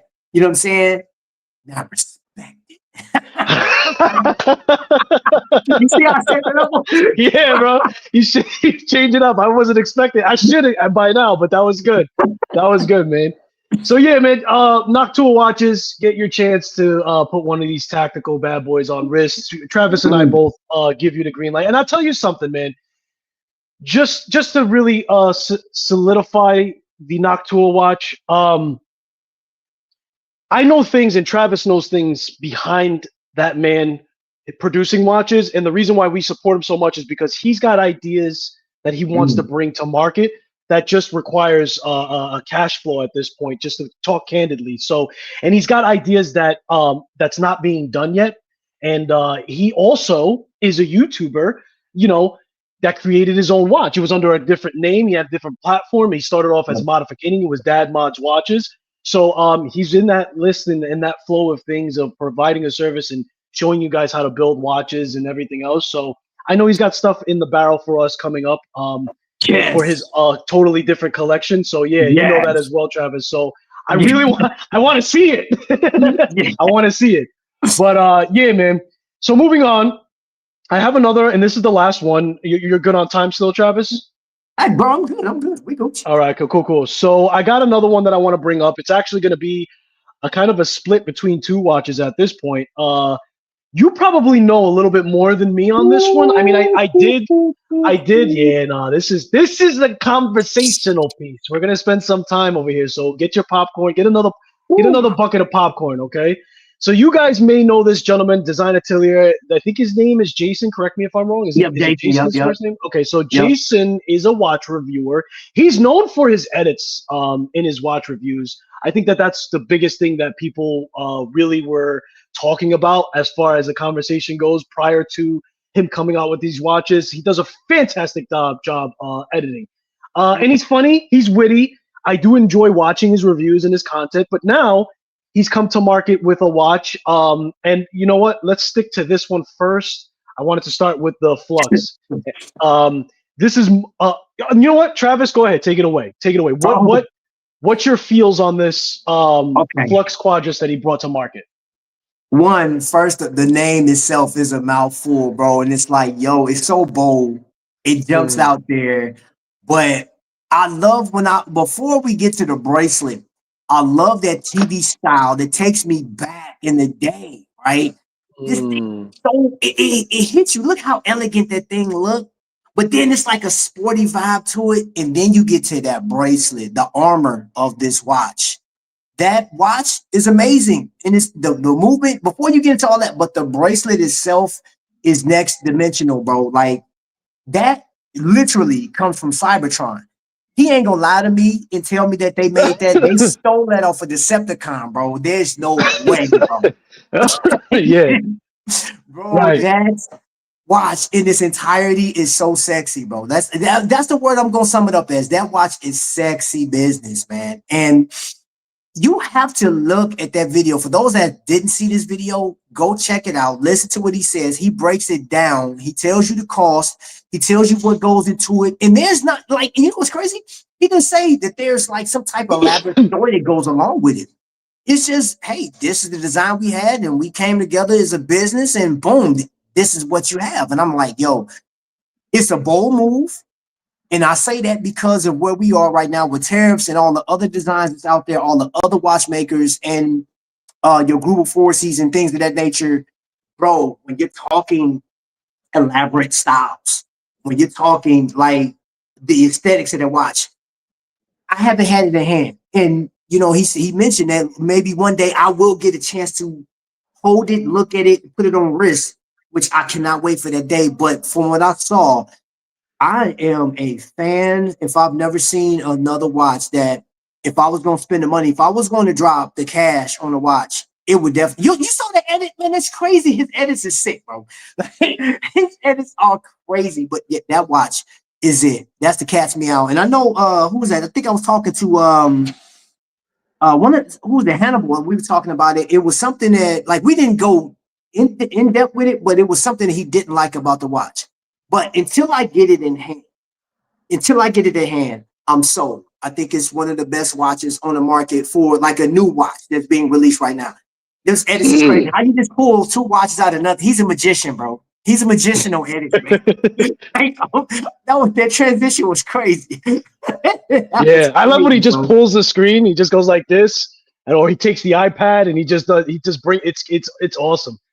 Kieran from TopTierTicker is in the building. What's going on, brother, man? You know what? I gotta get Jason in the content creator chat. I'm gonna send him an invite. Yeah, get probably him after this live.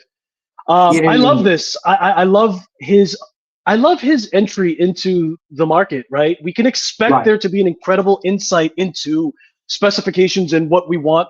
That's been the going theme of what we've been talking about here. But it's a different approach. Contrast to, let's say, the Erebus that we were talking about, he's giving us more of something that's going to compete with a luxury brand, right? I believe it's a Le Jour Paret. I believe you can remove the links with each individual button. Of course, you're going to have the quick release, and it's going to be a quick release, but it's going to be also a diver extension on a tension fit butterfly. You don't see that.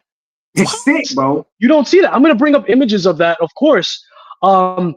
He's going to show you also the breakdown. I'm going to probably bring that up in video, the breakdown of the case. So the case is 3-part. There's the case back, there's the center to give you all that anglage, and then to fit everything in. I mean, there's just so much to talk about this watch and what it's going to present itself into the market. So these are the 3 separate pieces that I'm talking about. You have the case back, you have the actual center case, and then you have the front part that goes in the actual crystal, right? All of these things to give you a design element where these indices are going to have this floating effect, right? And that's effectively what he's breaking this down and showing you for. As a matter of fact, I think also Kieran recently, he's in the chat, he recently reviewed this watch as well. And I had to agree with him, and I was going to say this anyway, it's not just because he's here. I had to agree with him with the amount of effort that Jason put into the bridges of the movement. You know, there was an effort here to give you a unique rotor, unique design bridges. So Kieran mentioned that the middle center here, the centerpiece here, kind of blocks your view from enjoying that. And I do agree. Now, I did see a close-up of that as well, and I saw there was like almost like a, I don't know if I could bring it up here, like here. I could probably bring it up here. You see this part here? I think that this is probably hiding that underneath. And therefore, the only real enjoyment you get is around it itself. But I did agree with him nonetheless that it should have been removed either way, even if what was right behind it isn't as beautiful, because you put an incredible amount of effort into having a custom design. So I definitely would love to enjoy that for sure. So, yeah, but positionally, man, this watch is quite interesting. That was sick that he put Loom on the actual rotor, bro. That was crazy. Right. I'm not gonna lie to you. I was just realizing that from that image. I didn't even know there was Loom in it. That's sick. I'm gonna tell you. So I went to I flew out to Texas 2 years ago and had breakfast with the curator of Menace, right? And bro, that watch, the models that they showed me were amazing, right? And I got a chance to put on wrist, look at it. And I brought those up because those watches are hitting around between 9 to 14,000, depending on what model you get. And this one is, in comparison from just the aesthetics, is comparable to one of those watches. And you guys know the price, go on the website, check the price out. But I'm saying he's standing in line with some big boys with this watch. Now, I do agree with that, like, you know what I'm saying, being able to see the full motion of the case back, you know, that would be a negative, of course. But overall, I love the fact that, you know, when he did present this watch, the day he debuted it, he put everything out there. And I know that's something that people call for now, because some companies, they want to know what's going on behind the scenes. Like, how did you come to this watch? What's in it? You know, I love the transparency of it. Now, of course, you're not going to tell everything about it, like everything. Like, some stuff is boring. You don't want to know everything. But as far as the money involved and what they're asking for, I believe there was like a transparency in presentation. I like the watch, though. I was impressed with, you know, every colorway that he dropped, which I think is it 4 colorways? Or is it? I think it's these 3, if I'm not mistaken. Was it a white one? I thought it was a white one too. Oh yeah, you're right. I did see a white one. I don't see it on the website immediately, but yeah, here's the white one. Oh, there you go. Yeah, man, bro. I'm a fan, bro. This thing, it's legit, bro. That's all I can say. This is a legit watch. Yeah, absolutely. I mean, it's one of those watches where every little aspect to the watch was combed over. Nothing was left to a random, you know, aspect, right? Everything was thought over. Everything was not only thought over, but like, how can we make each individual feature stand out on its own? That's how I feel about this watch. And I do think that because of all of its, technical data, as it says here, or all the things, like let's not forget the one thing that we should have said probably first is that this is all 904L steel, right? It's Yes. just it's 904L steel, and then some people feel that that steel is a little softer, even though it's more resistant to corrosion, right? But now he's got 800 Vickers of coating on there. I mean, like, that's why I use the word luxury when I first started talking about this watch, because positionally, that's what the watch is trying to compete with, right? So if you look at the comments in the video, it's like, oh, well, why so much? And why this and that? And he's a reviewer of more affordable watches, so you're going to get that. I think that just comes with the territory, bro, because, like, if I'm talking about vintage article, and then all of a sudden I review a watch that's 10 grand, the people who normally chime in my videos some are going to be a little shell shocked by that. And so I think that we also need to loosen our belt buckle in opinions about YouTubers doing watches, in that just because a YouTuber is doing a watch doesn't mean they can't do something luxurious and can't step into a certain price point. And you tell me right now what luxury brand has all of those features in their watch and is not charging 15 grand. Don't worry, I'll wait. I knew you was gonna say that. So while you're waiting, I will give a shout out to Kokomo Watch Company, man. When I was first introduced to them was 3 years ago. This is actually how my relationship started with Trifecta Watches. I sat in the back and watched them work. I asked questions. They took me through the entire operation of what they do, because they build their own watch.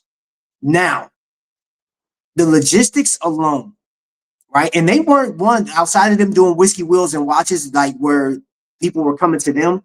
They did their first minutes and hours, and that takes away from them building watches. They are a service center for two watch companies that people know of. Second Hour, they're a service center for them, and Nomadic Watches. Like, you can actually, and I believe they'll be selling watches as well here stateside. But the point I'm making is I watched them build their watch. Now, that watch right there, the first, that has an NH38 in there, but the other watches that they have, the time engine, bro, there's a lot, and it's a Unitas movement that they use in that, right, for old pocket watches and whatnot. But they take that watch apart completely when it comes to them.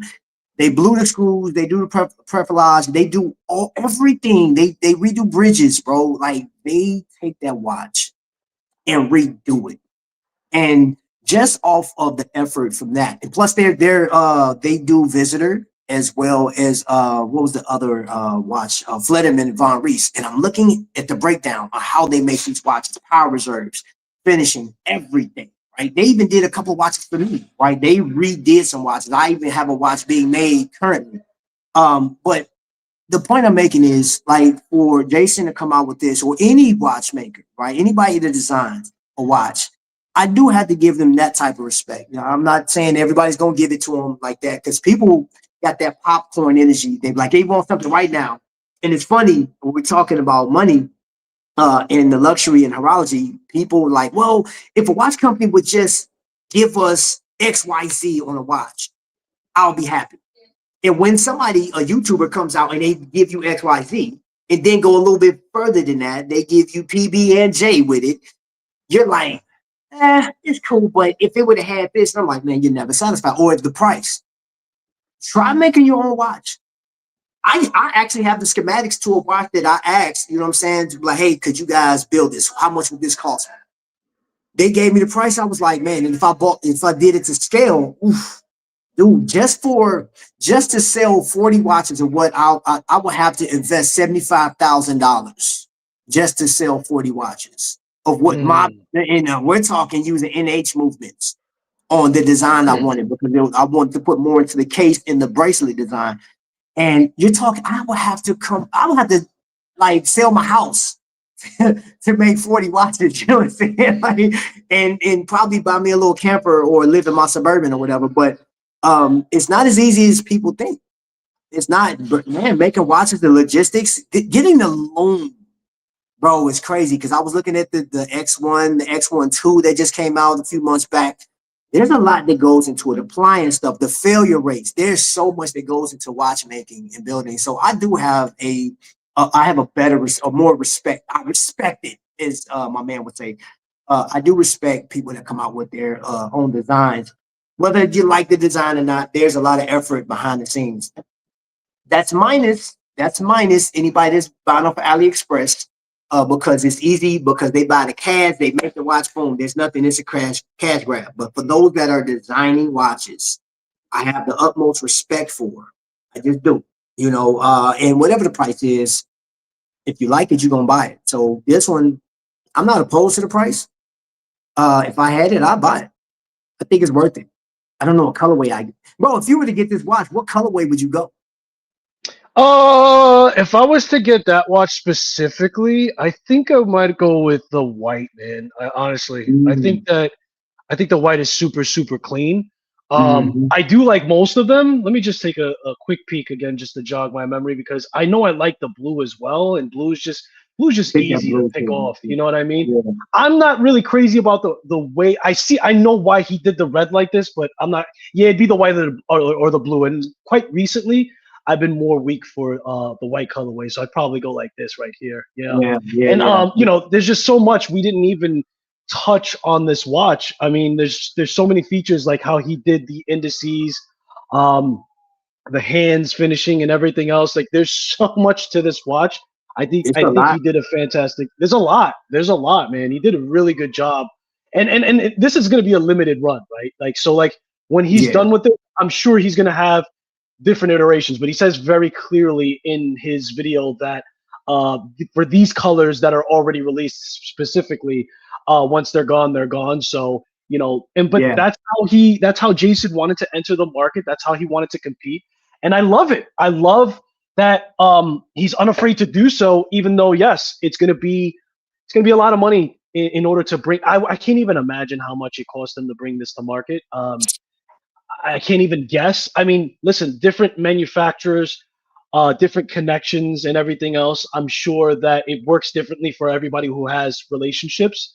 But even still, yeah, it's crazy. But congratulations. I hope he sells out of that watch for sure. I believe he will, bro. Like, even at that price point, because you're talking just under $3,000 for that watch. But you do keep in mind you have people that are looking for something different, something very unique. And Hannibal had asked earlier about would you buy a new micro brand or a pre-owned watch, right? A pre-owned luxury, and that's a hard one to answer, because the beauty of getting something new, right? Like for example, this one, right? So if you had the opportunity, you had $3,000, right? And you found a meta certified tutor, and it was $3,000, and you have the Quadras, and it's $3,000. Which one would you get? You know, if you've always wanted a tutor, you got an opportunity to, like, oh, I can get a tutor, man. I've because I've seen it before. A tutor, it was low as $2,200. Like, I can get this tutor, or I can get this Quadras. You know, like what what's speaking to you? Like, if I have the 3,000, for me, as much as I like tutors, and I love tutors because I love dive watches, I would have to go with the Quadras because it's somebody that's making watches now. I may never get this opportunity to get this watch again. You know, the tutor is tutors are common, bro. You can come across tutors all the time. That deal will always be there. Or you'll find it, or you may even run into somebody may gift you a tutor, but like you can't, like a micro brand, depending on who it is. And something like this, it's a luxury piece. That's a luxury piece at the end of the day. And I think just the way the watch functions in wearability, even with so one of the things that I've seen in my 7 years of being on YouTube, the butterfly clasp has been frowned upon in certain areas. But the way he does it, man, it's foolproof. It's going to fit your wrist. Just the way he has it, man. And then it's toolless. Man, that's crazy, man. And you can switch it out for leather or whatever man. That watch, I think it's a dope watch. And I do, again, I will agree with the case back, but other than that, now, and then he has this one, the Valor that you just put up there, which that watch, how much did that watch when it came out? $299, $300 or something like that? So it's in Kickstarter right now for $399. Yeah, $399. Yeah, that's crazy, bro. Yeah. Hey, they killing the game, bro. Yeah, just to answer back to like people getting a little sticker shocked, right? And you know what? I think part of that is some of your own fans also maybe being internalizing kind of frustration because you come out with a watch that is that price, right? 2200, 20, whatever it is. And so you're maybe there's a level of frustration that's going on where you're like, man, I'm a really big fan. Like whenever Jason puts out a video, it's the only video I want to see first. And so when you see a watch like that and you can't afford it, maybe there's a level of frustration when you're like, why did you go that route, this, that, and the third? So there's opinions. So he didn't sleep on that. And in fact, I think he answered very early on that he was intentionally going to come out with a watch that's more affordable. And that's what we effectively have here with the next watch that we're going to show for this Valor watch, right? And shout out to Hannibal for making me privy to this as well. And he's come out with this watch, which currently right now it's on Kickstarter, $399. And it's no slouch in design either, right? And I think that Jason still continued to push himself. Now I'm seeing a continuous theme of that crown. The crown was very pronounced in the Quadras, right? And then we're also seeing it here on the Valor. So something that's carrying over. But just like the design aspect as well, it looks like he's also trying to always push the agenda of depth within the watch. What are your thoughts on this watch as well? Like, how do you think going and talking about the watch prior to now the Valor? What were your feels initially learning about this watch as well? I thought, you know what, I thought it was interesting that, you know, from what I've always seen on YouTube, if there was a collaboration or somebody come out with a watch, they would come out with a cheaper one first, cheaper version. But he went high end first, then come with this one, and it like that will kill that whole argument. Like, man, I would buy from you, but like I need something affordable. Like, well, here you go. One, I like the name, the Valor, right? I thought Nightwing at first when I saw the logo. I was like, yo, this is crazy. You know what I'm saying? I like that, you know, or Batarang, if you will. Then I looked at the loom. I love how the loom is, but this watch, man, just from the very aesthetics of it, I didn't even know the price at the point. I didn't know the price point. You still get a high beat movement. The strap that went on that watch is crazy, man. It was like, and I'm seeing that he's paying attention to that, man.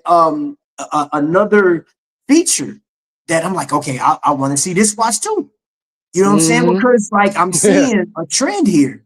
You know, like look at all of that. Like he's giving you bang for your buck, if you will. I know some people hate using that term price proposition, but like we're talking, I mean, people don't have a lot of money to do stuff nowadays right now. So, but they still want to collect. I mentioned this before. You see stuff and you're like, man, if I could, I would get it. And the moment you get it, now you have an option. You know, like, hey, you have the ability. If you are a fan of Jason, a design atelier, man, bro, you definitely go and jump on it. I like the watch. I like the colorways that he has too. I think they're very funky. But aesthetically speaking, I'll rock this watch all day. This is right up my alley, bro. Because like I think it's multifunctional. You can like wear this with multiple things. Like, look at that. That's sick, bro. This is a watch that I would love to go on vacation with, so I can get some of that Caribbean sun on that loom and make it overpowered and just come back to the room and just watch it glow. That thing is crazy, bro. Yeah, the depth on that dial with the loom, and like he effectively got the loom on the dial too. That's what he's really showing you here when he gets close. Like you're not seeing a glow effect. This is loom on the dial itself, which you appreciate when there isn't any loom. And then there's loom against the actual base of the dial too, and the hands are like a skeleton. It's just really cool, man. It's just a really cool stretch of the imagination with how he played around with it as well for that dial. So yeah, I have to agree, man. It's definitely, even if it's not for you, I think that you're still forced to respect the design and the execution for it. Now I don't know what the exact quality is because I've never held one.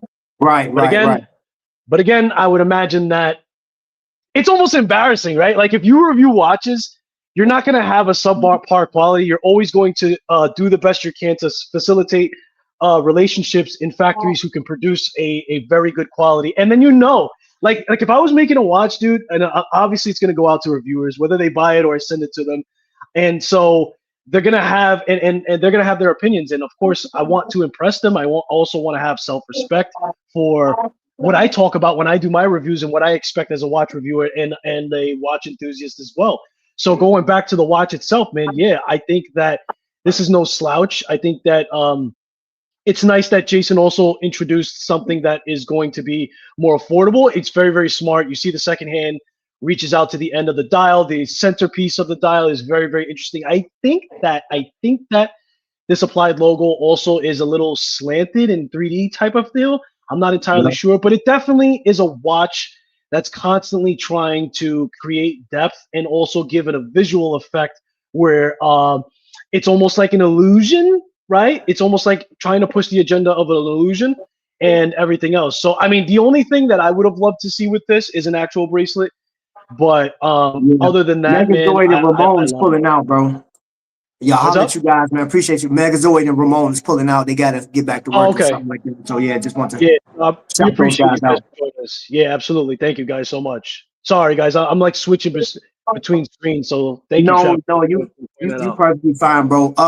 Hannibal had mentioned that it got Ming vibes to it. And I can agree with that. Yeah, it does have Ming vibes. But without a Ming price. so I'll take that all day. You know what I'm saying? I think the watch is sweet. It does have depth to it though. The image. Sure. But you know what? Like again, you have to factor into like just alluding to a review.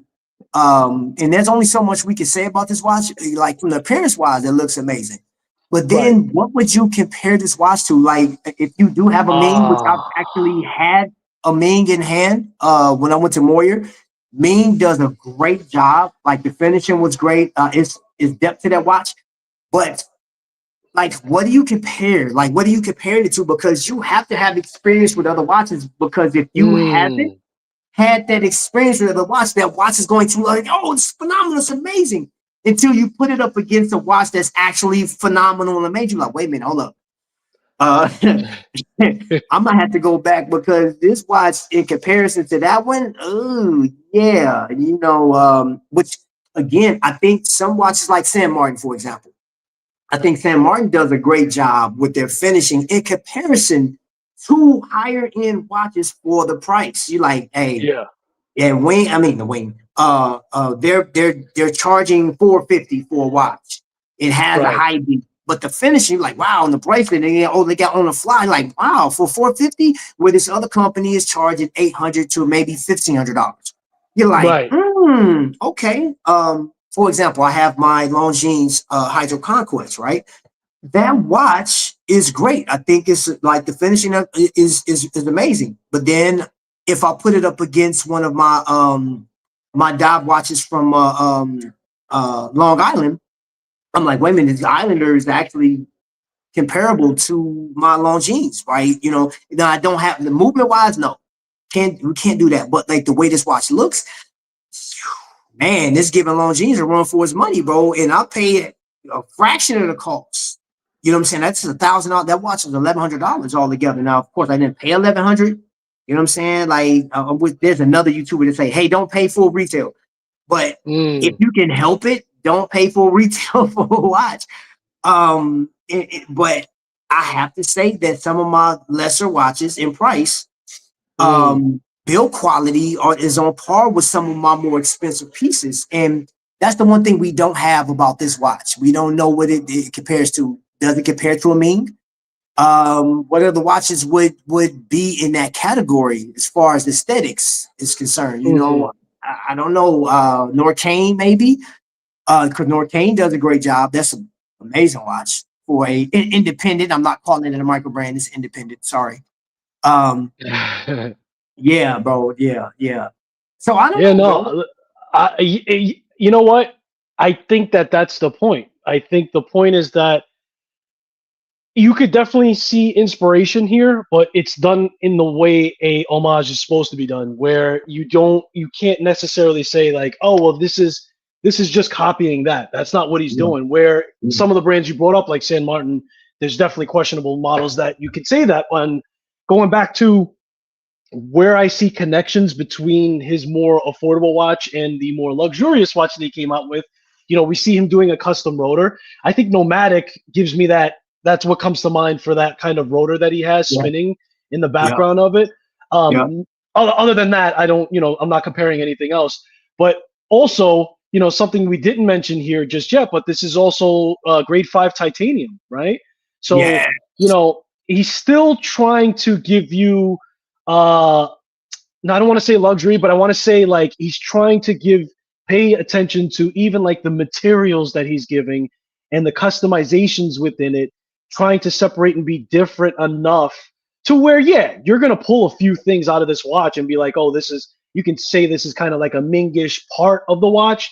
But I think, like you said to your point, Travis, is that, well, Ming in this price is not even close. And sure, if you pick up a Ming, I think Jason would say that you're probably going to say, well, this is the better watch once you break down everything all together. But then individually as a person, what do you value more, right? And something that I noticed from that Kickstarter is he went from an 8,000 series Miyota to a 9,000 series Miyota because, Yeah. again, Jason had that incredible insight to know that that small little thing is going to be very big, long game for people, Yep.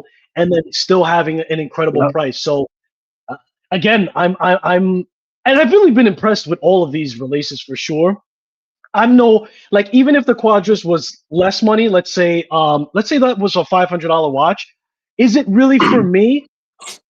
I want to say design wise, it's not something that I run to, but I think Mhm. it's definitely cool enough. And I'm one of those people that are like you said, you can't have your cake and eat it too. If you're looking for something that is going to be different and you see different and you just automatically reject it because it's not something that is familiar for you, then then don't say you're waiting for something to be different and unique because you're kind of rejecting it Yeah. altogether. At This least at first one, glance. At least at first glance. this one will put me in a like. Okay, so if we're talking art, right? Because I do Mhm. look at watches from that standpoint too. Visually speaking, I would say that watch would give me of Martin vibes, right? Like aesthetically, and Right. the pricing is where it's at, right? So for us, we're very critical of watches, man, because we're like, come on, man. I told you we're very niche in what we do, but we become critical because we've experienced a lot of watches. But then we can't factor out your typical consumer. Somebody may put somebody else onto this that's not in the watch community like that, but they say, hey, wait a minute, titanium, I've never had that. I'm like, what is that? And Mm. somebody explained it to them, like, hey, it's a light metal, it's durable, it's actually stronger than steel, but it's lighter and it gives a different vibe to it, and they finally get it, and they're like, wow, and they fall in love with it. That may be their only watch, right? We don't factor that stuff in because we're not the only Right. ones that's going to consume these things. The enthusiast is not the be all when it comes to watches. So as a consumable good, I think this thing holds a lot of value, as well as the other ones as well. It is pricier. That's not something that I could just run out and like, hey, I got $2,800. I could just throw it a watch real quick. Yeah. Yeah. Yeah, but that doesn't make me want it any less. I'm like, yeah, I still want it, and of course, I still Hmm. want the tutor, like I was explaining earlier. But it just comes down to what you can afford at this point in this time frame that we're in, with all like the lack thereof. Financially, we're just talking watches. Now, we're not even talking about like rising fuel costs, rising food deserts, and things of that nature, man. Like just the cost of living has like gone up, and you may not have received more money, but we're just talking watches, man. You say it's below 500. Yes, it. Which one is below 500, bro? Hannibal put It's in three there ninety below. nine. The Kickstarter price is $399. Oh yeah, yeah, Effectively after that, I think it's going to be like four and change, maybe like close to $500. So that's yeah. the price of the watch that we're currently talking about, unless you mean the one before it, that's $2,800, and and that leads me to my next point, right? Like the reason why I incorporated positionally how the watch is effective, not only for how it's going to affect the mindset of watch enthusiasts, but also who's the watch for, right? Like, understand Mhm. that Jason for sure didn't release this watch for every single person that is looking for their next watch purchase. That is effectively in mind when something's being designed and factored, and you have to understand that you're going for a target audience regardless, and everyone knows price point determines that. So, obviously, if you're a person that's saying that's way too much, I don't value this and stuff like that, respectfully, that watch wasn't built for you. Um, but then you Yeah. also have people that say, "Oh man, I would have loved to it, but it's out of my price range," and that's a thing too. And hopefully, I know that Jason's probably sensitive to that, and so once he's sold this model, perhaps he can provide one that is not as luxurious, where he can fulfill that need. Where I know there's probably a bunch of people who would love to put that watch in their collection. It's just like you said, man. The cost of living, dude. I live in New York, and cost of living is ridiculous. Oh And yeah, like, I'm crazy. like, yeah, like I'm dropping luxury between the Quadras and the Valor, the word luxury. But at the end of the day, bro, any watch that we're talking about outside of your living is a luxury, dude. Like the $20 Casio that I have right here, the F91W, is a luxury after you factor in how much it costs for me to be inside of a home right now. So yeah, it's all relative. But Yeah. that's just one point that I wanted to stress is that, look, man, like, respectfully to everyone, like, not every watch is made for everyone, and that's just the nature of the beast. But Yeah. hopefully, and I think that as a YouTuber myself, and him being more seasoned and yourself being more seasoned, I'm sure that you would want to produce something that could be similar, but also dumb down Yeah. the cost of making. Because, like, look, do you really need a push button for every single link? No, but that's why I use the word luxury. You see the tension that he has there on the clasp itself, something that you don't see in a butterfly clasp, but more so like that on the fly. Because realize that butterfly clasp has on the fly as well, right? So Right. that's souped up, dude. Like, that's crazy. So I mean, it's not Yeah. for everybody. I don't think it was intended to. But then his answer was the Valor for those who are looking for something more attainable and in that price point, and then also being price sensitive to other people that want to support him and wear a watch by him, right? Oops. Yeah, bro. And I think okay, so like from our perspective, right? When we see 399, that could be a San Martin, bro. That could be a number of things, right? Because the goalpost has been moved over time. So 399 has not been a very common thing to see a phenomenal watch. So I can Right. only imagine in hand this watch feels great, feels amazing in the strap. Now, I'll imagine that in time there will be a bracelet available for this watch. I hope But so. I do, yeah, I think that will, yeah, I will say Hmm. that too. Um, is an option because I've seen Mark do that. Mark brought some watches out and then he added the bracelet game. He even has bracelets for certain Seikos as well as his Squales. But um, yeah, man, I don't know. I just think that we're in a very good time. The only problem you'll have though, only problem you have is the limited amounts of watches you can get because you may see this today and it's gone Mm. tomorrow. That's the thing. You're Mm. like, man, I really wanted that watch. And by the time you get around to it, it'll be on eBay for like $35,000 or something crazy, man.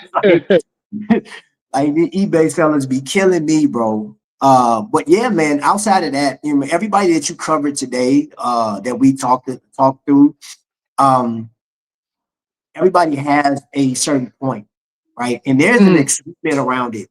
It's like, man, it's a great time to be a collector, I think, overall. And you just have to pick your poison. Now, if you're fortunate, and there's a guy in the chat, if you're as rich as Hannibal in the chat, then you can just buy all of the watches, bro. You can just say, hey, man, there you go. There you go. You know what I'm saying? Or wherever Jay Jones is, because Jay Jones has a black card. Plus, he's a corrupt cop, so he got a lot of drug money that he stole from those guys. Oh, I shouldn't have said Oh, that. boy. I was do that. Because y'all in New York. And anyway. No, but seriously, bro, I think like this is a great topic. This is a great topic. And I would love to see people chime in, and because I'm gonna be looking in the chat, bro. Like, what is it about these watches that you like or dislike? Would you do that? And I think that's a great question. Would you buy a pre-owned luxury watch, or would you buy a brand new micro brand, or what's that web-based brand? Let's just use web-based. We'll use web-based. And since I'm on Skylar's show, I want to use his terminology, man. I think that's being mindful of who it is and respect it. Respectfully. Oh, let me see. He said, Skylar, pull up. What's this? Apparel? How you pronounce that, bro? Alp? Yeah, Alp. I don't know. And I don't want to say it because then he's gonna. Oh yeah, I've seen this before. I've seen this, and I recognize it really from what is it doing? I recognize it from the hands, these curved hands. I think it was a reviewer, and if I had to guess, it was Watch Chris. Probably did a video. Matter of fact, let's go to YouTube. That is a weird watch, bro. He said, it's definitely something different. I would buy that watch because it's different. You won't see it very often, right? He said, I live off of Skylar and Ben 10 coattail. Yo, man. Hey, bro, don't let him fool you, bro. That man is a wealth of knowledge, man. Oh, you know what? It might have been Kieran, actually. Is this the watch brand as well? Yeah. I saw Kieran do this. Yeah. Let me tell you something. What you telling me? That's another thing that, like, if I made a watch design, bro, I would be super nervous to have him review my watch. Sorry, bro. Yo, man, me and Kieran are friends, bro. Don't try to be messing stuff up over here on this channel, all right? Bro, no, listen. You know how many videos I watched of his, man? I'm like, God, no, bro. Oh, especially the last one he did. Oh, he took out his sword. He said, hey, bro, listen. I'm talking about he cut through bone marrow on that video. I was like, yo. He was like, don't buy these watches, bro. Yeah. Bro. I mean, listen, he's entitled to his truth, bro. He is, bro. But when his delivery is like he's not jabbing. He's just throwing haymakers, or he's not when he does the reviews. Listen. And listen, and it is what it is. You know what I mean? I'm gonna how he truly feels. What's that Rampage Jackson when he used to body slam people, like when he's like the power bomb, bro? That's what Kieran be power bombing, bro. I'll be like, yo, if you are watching this right now and you're considering making a watch, I'm going to tell you to go research everything. You go look at the tail of the tape, look at Kieran's reviews, look at what he tore apart, and don't do those things. I'm gonna say, do not put that in your watch. And just go from there, bro. Because yo, don't do those things. Don't do those things, bro. He gonna kill you, bro. He gonna get you, man. Listen, man. It's just like some people. That's how they deliver it, man. And I respect. And I listen. I met Kieran in person. And I met him at Wind Up. I bumped into him. He's got a watch that he's coming out, and I think I'm okay to say that he's coming out with a watch. I don't know when, and he hasn't shown it just yet, so I definitely can't show you the watch. But, hold on, wait a minute. Hold up, time out, bro. Time out. We got some English teachers in the chat. Okay, my bad, because I mispronounced Alpharo. It's oh, we didn't pronounce it wrong. I'm using I saw the word out. So it's he come Ben 10 with the pinky up high. Excuse me, came out with the pinky out, you know what I'm saying? So let me loosen my military girdle real quick. You know what I'm saying? Like, my bad. I went to public school in Gary, Indiana. I'm sorry, my bad, bro. You know what I mean. It's what I mean. It's what I'm trying to say. But going back to Kieran, I met him in Wind Up, and he's actually a really cool cat, man. Just I heard he was cool, tall, calm, collective. He said he was he's like tall. 6'4", Yeah, no, he's my height. He's 6'4". Yeah, no, he's my height.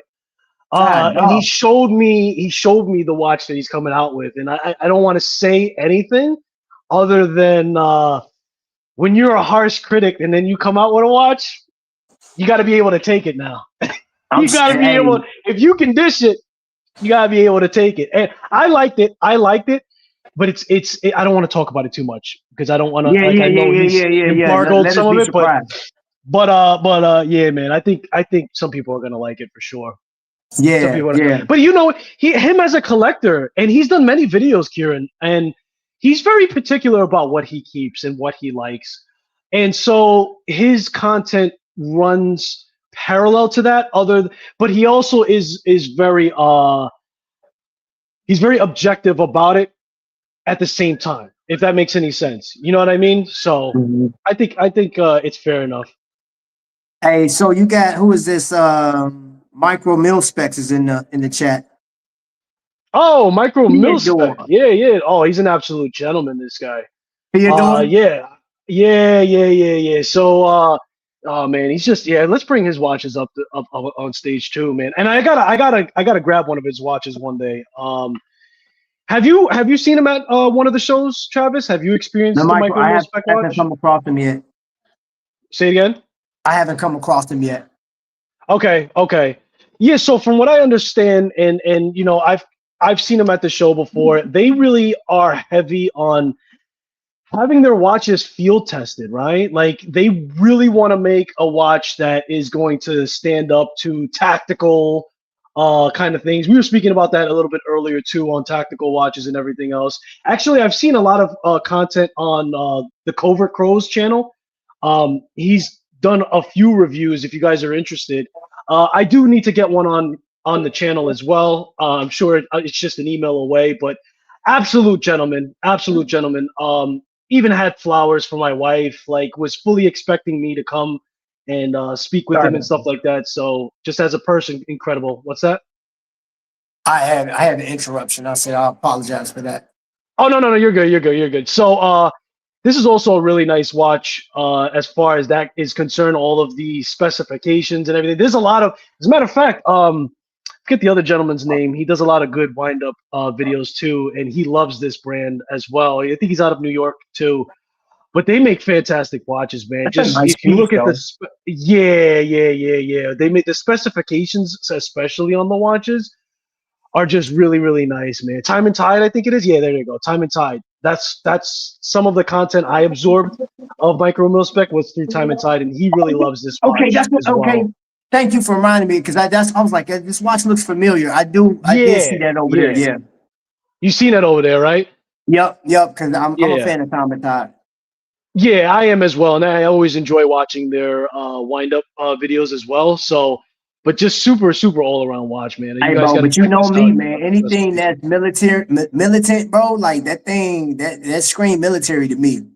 I mean, I'll be honest with you. You would probably be another very good asset, man, with all the retired vets and stuff like that, and just getting their take on the watch, because that's kind of like their way into the atmosphere, right? Like they're really into building a watch you can't break. Noctua, bro.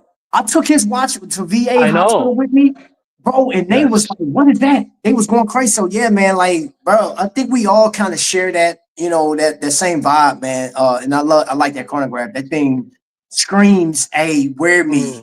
I like that one too. That's pretty dope. Yeah. And they call this the field testing unit. And when I spoke to him in 24, it's in the name, right? Like they literally built this watch to be field tested, taken out, worn. You have incredible legibility. It's just constructed like, if you think about the old school like Victronox kind of feel, like how everybody felt like that was like a super tank watch. This is what that is, but on steroids, right? And in the more of a independent brand, watch enthusiast brand space for sure, right? Just really trying to fine tune the watches. You get a 5-year warranty, Swiss made. I mean, just really giving you the complete elevation from that to this, if you will. But also, like I said, man, I thought it was really interesting that they they created watches to be like, go ahead, here's this watch, try to break it, I dare you, type of thing, bro, right? Listen, I've mentioned that in multiple videos. When a company offers you a warranty past 2 years, bro, they're like, hey, we're so secure that our watch is going to work. We're going to give you 5 years to wear this thing.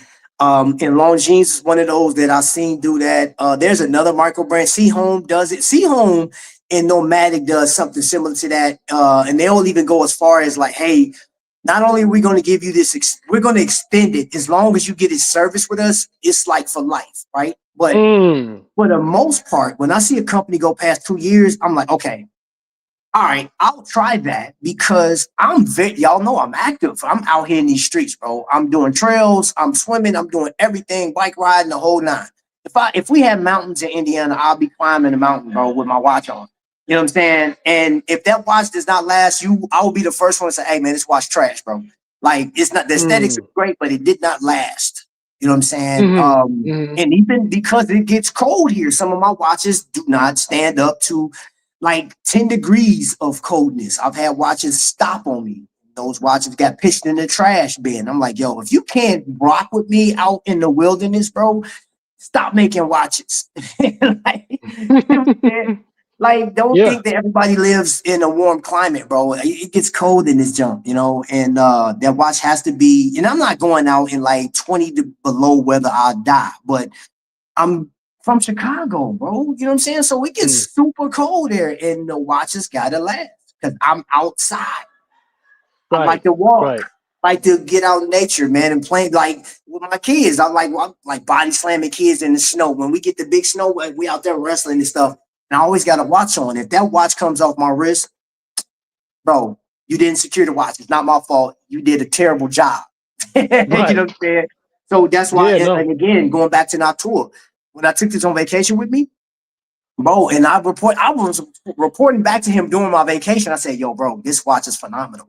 I dove in the water so hard, and I'm swimming, and I'm doing all kinds of stuff. I'm doing push-ups. I'm working out. You know what I'm saying? Lifting weights. And I'm like, yo, and I'm hitting the heavy bag. Right? That's a testament. This watch is still running through all that. And you can barely see, like, you have to put the watch in a certain light to see the scratches, micro scratches. But the watch has to stand up. And a watch that's called field test, like, yo, okay. If I get my hands on it, I'm going to test the watch. And it better hold up or I'm going to tell you about it. Oh yeah, absolutely. If it's going for that kind of reputation, it definitely has to hold up for sure. Theodore says, I wish you guys nothing but the best. You guys have grown so much in the last few years. Well done. As you said, the smile, yeah, man, positivity. Exactly. Appreciate you. Thank you so much for stopping in. And yeah, when I have a little bit more freer schedule, you know, I'll definitely take your watch in and everything else. But I'm more than happy to just bring it up on screen and have a conversation. Thankfully, I have Travis here with me as well. Him being a person that, when it comes to military stuff, man, that's his wheelhouse. And he knows firsthand how to field test something. He's taken even a watch through an explosion. So there's no better field tester than that. Islander isn't a good inclusion here, or as a business owner who has a channel to promote his business, not a YouTuber who puts a lot of partnership for the establishment. Isn't a good inclusion here. I disagree, but I respect how you feel. I disagree with that altogether, but I understand how you feel. Hey, his name is Ed. December 1st for Kieran's. I mean, I know he was already rejecting stuff as he came in. Promise, bro. He said no. Yeah. And that's it, man. Is there any from chat? Is there anybody else that you guys have in mind that maybe we missed? I thought that those were the highlights as far as the most recent stuff coming up for releases. Again, guys, take a look at some of the ones that I mentioned here because they are on a timer, right? So the Mad Watch collectors, his is on a timer. He's only taking orders until a certain amount of time. Then he's going to produce the watch, not produce it at all. Teddy Baldassar and the Brew is going to be something that is going to be replenished as far as stock. Down, baby. Yeah. Sorry. No, you're good. Erebus is always doing his thing. He's taking pre-orders for the HAQ. So that's going to be that. Islander's doing a Black Friday sale for the Miyota movement that he has for the not Port Chef, for the I forget already. Hang on one second. I forget. It wasn't the Port Jefferson. It was another watch. Just go back in the video. You'll see which one. But at the end of the day, it's a Miyota movement for under $200, which is crazy. Noctua Watches on Cyber Monday is doing 40% off of his watches, which is insane. And I know a lot of people have been on the edge of their seat of whether or not they're ready to pull the trigger on this watch. So if you were waiting for such a thing, it's 40% off everything. He's selling the kitchen. He's selling the stove. He's selling the washer and dryer as well. You have the Flux if you're looking for something with more of a luxury type of feel and added detail into every aspect into the watch.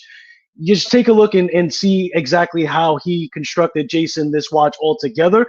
The watch is better than his edits on video as well.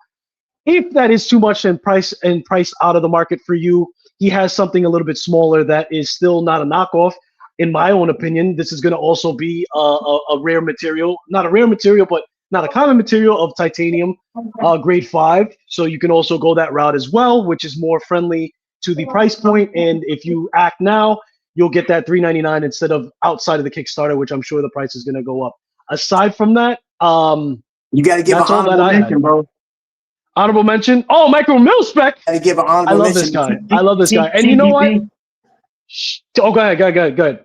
Yeah, TGV has that Hanhart, that collaboration that you got to. Oh man, yeah. To that. Yep. I you know what? I 100%. Somebody had mentioned that to me, and I wasn't privy of it. And I was supposed to add that in, but yes, he does have a collab watch that he's doing as well. So I do want to make a shot. Did he already release what that's going to look like? Did you do a video on that, Travis? Or yeah, he did. Is he still working on it. He did a video on it, and I believe Hobby of Ours actually did the embargo video on it. Yeah. So yeah, it's really nice watch, man. It's Type 20. And anybody that knows anything about that German engineering, the aviation, bro, it is a beautiful watch. Yeah. And if you don't know who TGV is, man, he's done a lot of collaborations as well. Hold up. Matter of fact, I have a TGV and Islander. I know Nope was in there saying, hey, Mark isn't a viable, and I have to respectfully disagree. I think he definitely needs to be a part of the conversation. But yeah, this one is that's one that you should definitely be looking at too. And you know, behind the scenes, he has actually helped design a few other watches that we don't know about, and I don't know those. I would have to talk to him personally. And not saying that I would tell the world as to what he did, but yeah, I think it's well worth it checking it out. Okay, yeah, absolutely. Yep. Yeah, absolutely, man. And I thank you for reminding me to bring that up. I'm a big fan of TGV for sure, man. And yeah, there's a lot of things. He's plugged into the matrix heavily, and it's not, that's no slouch to do a collaboration or give insight and design to Hanhart itself, right? That's fantastic. Top Tier Ticker saying that his watch will be launching December 1st. There you go. So I'll be covering that as well. You're sure he's going to do a review video? We can come on here and give our thoughts about it as well. Say again? I got a question. Is it going to be limited production, or is it going to be a limited watch, like a limited run or whatever? That's a good question. Yeah. Top Tier Ticker. Is that watch you're producing? Are you taking pre-orders and then that's the amount, like kind of like what Russell's doing with his watch, right? Like he's whoever's putting in the order now, or are you just going to have a batch and sell out?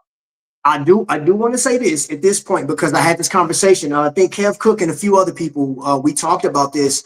And there is an actual debate on YouTubers coming out with watches. Is that good for overall horology right now? That was one of the questions. And is somebody filling out? No. Design just came in. We were talking about his watches. Man, Jake's in the building, man. What's going on, brother? Yeah. So I like he said greetings from Aruba, but I don't think he's in Aruba. He's in Dubai. He's in Dubai. Yeah, Dubai. Greetings from Dubai. Yep. But that was one of the conversations. Is it feasible for us to gravitate towards YouTubers? Is it a cash grab? Is it, like all these different questions? And I put these questions back on these same people. Like, I know we've had this respectfully. We can say that about any brand. Like, everybody wants your money. Chevrolet wants your money. Nipsco wants your money. Nabisco wants your money. like Hanes t-shirt, everybody that has a consumable good or something that you can purchase, even your energy companies, they all want money. That's what they're here for, right? I personally, I'm going to say this: love, dislike, you can have that. I don't care. I think everybody's necessary for right now. And I like to see what they're coming out with. I love the design cues. I love the kahunas, if you will, to even come out with something for people to consume. You know what I'm saying? Like, you gotta think, bro. Everybody's not going to gravitate towards your stuff, and people are completely, I mean, utterly destroyers when it comes to like Reddit. Man, I told my man Adam from Fletterman Von Reese, bro, he got annihilated on Reddit, bro. They tore his watch apart, bro. Like me and him talk first, I was like, oh God, dog. I mean, they were relentless, but I still say, hey, bro, look. Whether they love or hate your watch, man, you put your best foot forward. You and your silent partner put out a design that you thought was your thing. That's your baby. You put it out there. You brought the heritage of your country, and you got a watch that's being made right here in the state of Indiana. So I give you kudos. Do I like every design he has? Some I like are favorable, some no. You know what I'm saying? In comparison to other things, and I've told him that, right? I have nothing but respect for him. There's only a few designs that I absolutely gravitate towards that I think are phenomenal.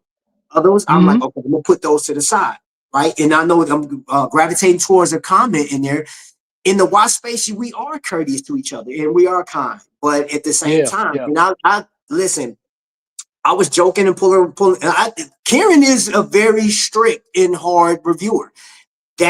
Bro, he is. You know what I'm saying? But does he do a quality product when he's doing videos? Yes. He does. I've been watching his channel for a long time. Now I've been watching Jody for a long time, TGV for a long time. And I like when TGV be hitting those under. He was like, if you wanted to get more free, independent content, come over here. It's like, okay, bro. You know what I'm saying? Shots fired, bro. he was just missing the or else. You know what I'm saying? Like, is correct. Let me see. I'm doing 100 units of 4 dial options. They will be numbered and stamped first editions, but after that, they'll be released again without being numbered. Okay, all right, cool. There you go, bro. Take it for what it is, man. Be a fan or not. You know, we're all going to be critical regardless. And I'm not here to tell nobody how they should respond, but keep in mind too, sometimes as an enthusiast or consumer, you ask for things, and when somebody give it, you have to take it with the conditions that they gave it, because like until you're in that space to where you're building and making and designing yourself, you don't know what goes into this stuff. And you can sit and criticize people all you want to, but until you walk into that space, I would say, man, sometimes your stuff isn't valid. Right. It's just not valid. You know what I'm saying? So with that being said, I'm looking forward to seeing what he pulled, like the watch. I haven't seen it. There's no hints to TopTierTicker's watch, but exquisite timepieces in Florida. What about time? Hold on, wait a minute. I'm missing something. You're asking about exquisite timepieces in Florida. Oh, okay, never mind. Y'all having a whole different. Okay, all right. We made they're having their own conversation. But Travis, I think you make a very valid point. I think things like this are necessary. Like, it's cool if you're coming out with your own watch as a YouTuber and then you send it to your YouTuber friends and we do reviews and stuff like that. But I think like coming together and, you know, this has been a 2-hour, almost 3-hour live. It doesn't have to be this long.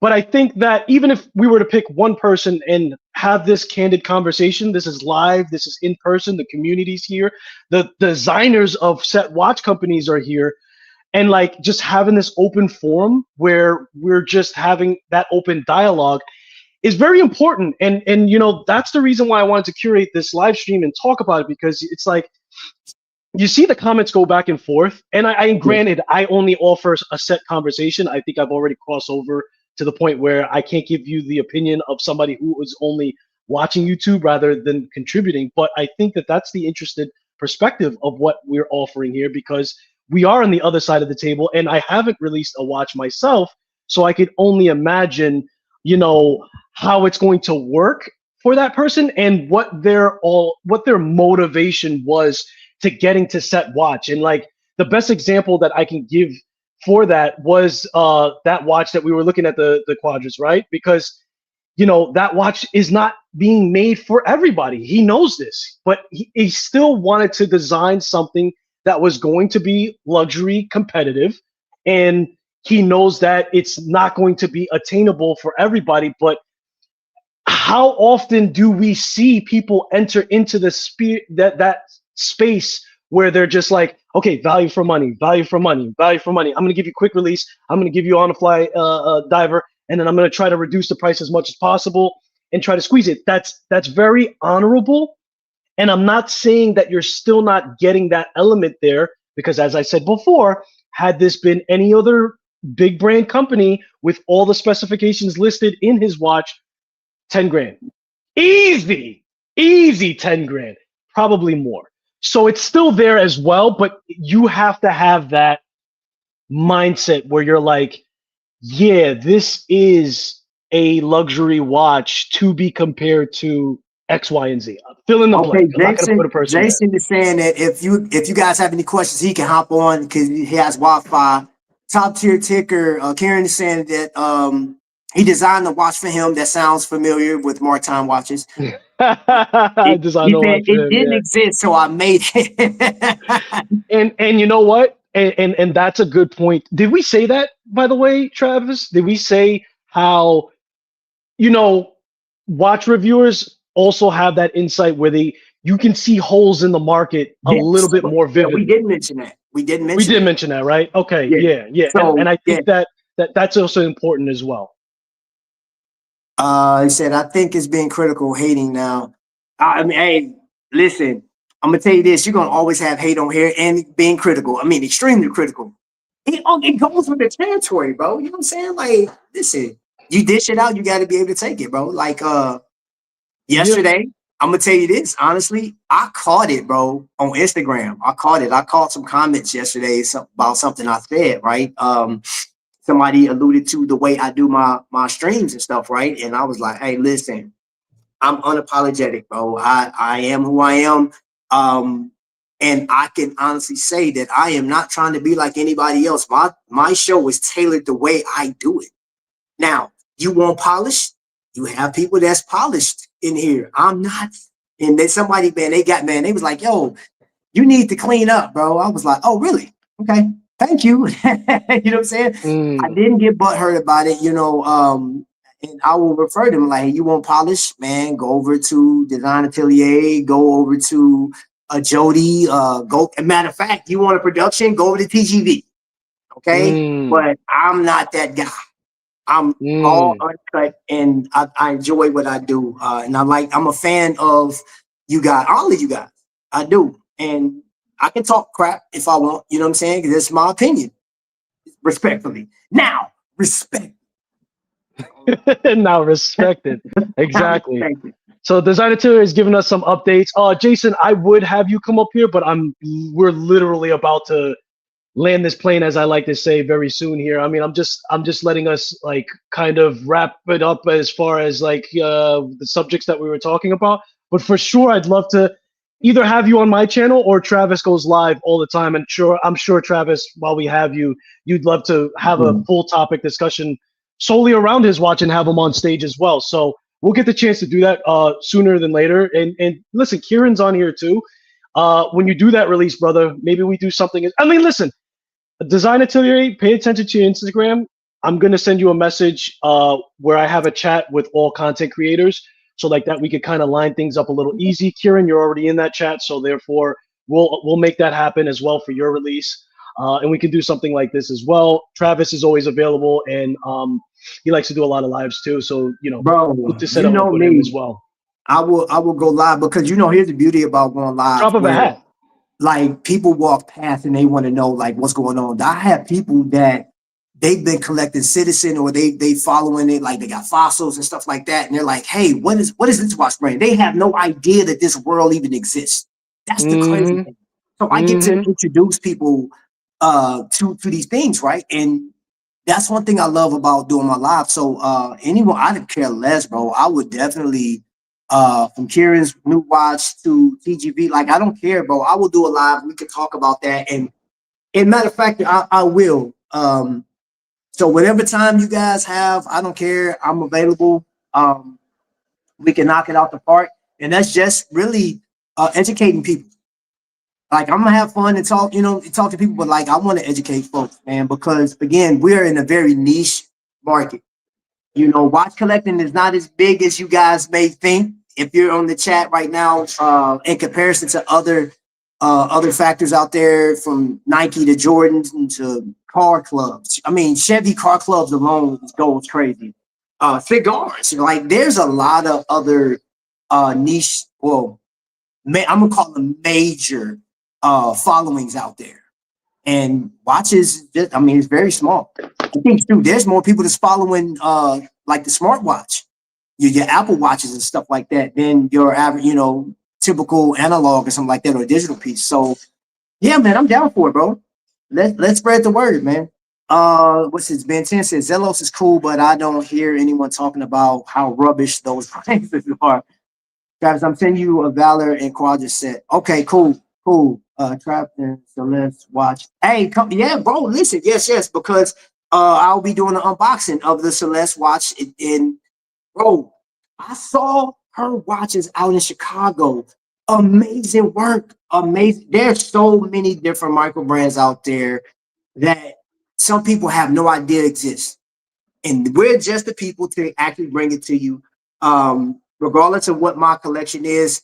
If you watch my channel, a lot of times you'll see my Tissot out here, my what I call snake eyes. You'll see my Islander piece, but like, man, that another one you got out there with you, bro. Oh my gosh, what is it? They got the denim dials. Stella. Amazing watch brand, man. Bro, yo, listen, man. I would really love to put Stella on, man, and that's nothing but New York pride right there. I feel like Stella, they're such a sweet older couple, man, and they make fantastic watches. I really feel like I want to be the guy that really puts them on my back. I mean, I'm not talking crazy. Like, I'm very humble. I'm a small channel. I'm nobody, but I'm just trying to make my bones. But if I had anything to do with it, man, like I even told Stella to get in contact with the wind-up shop and put your watches on display and let people see them, because I'm continuously talking about the wind-up shop quite recently. And I was fully impressed. And I'm like, hold up. Why is no one talking about Stella watches? Like, they're making fantastic stuff. And so we had a little interview while we were at the show, and that's New York pride all the way. I always say, rep your close brands and everything else. Support your local micro brands. You know what I mean? And I love them. Man, you should. You have to. It's very important. Absolutely. You should, man. I mean, I will say this too. If you're a fan of a YouTuber right now that's about to drop a watch or have dropped a watch and you don't have any in your collection, man, that is historical value alone. Outside of like the watch that you like, the elements and stuff, but just from history, when there's there's going to be a story told on this. I'm telling you, this story is going to be told, and there's certain people in history that can't be not mentioned when it comes to watches, when it comes to horology, bro. Like, these people are in the thick of it. TGV is one of those people that I would say that's going to be talked about for quite some time. Jody from Just One More Watch will be talked about. And when you're talking about reviewers, man, what's the young lady, Britt Pierce? Like, you're not going to be able to talk about YouTube and horology without mentioning certain names. It's impossible. It is impossible, bro. So yeah, man, I would say, man, like, we're in a very important time. And if I would say, just support them.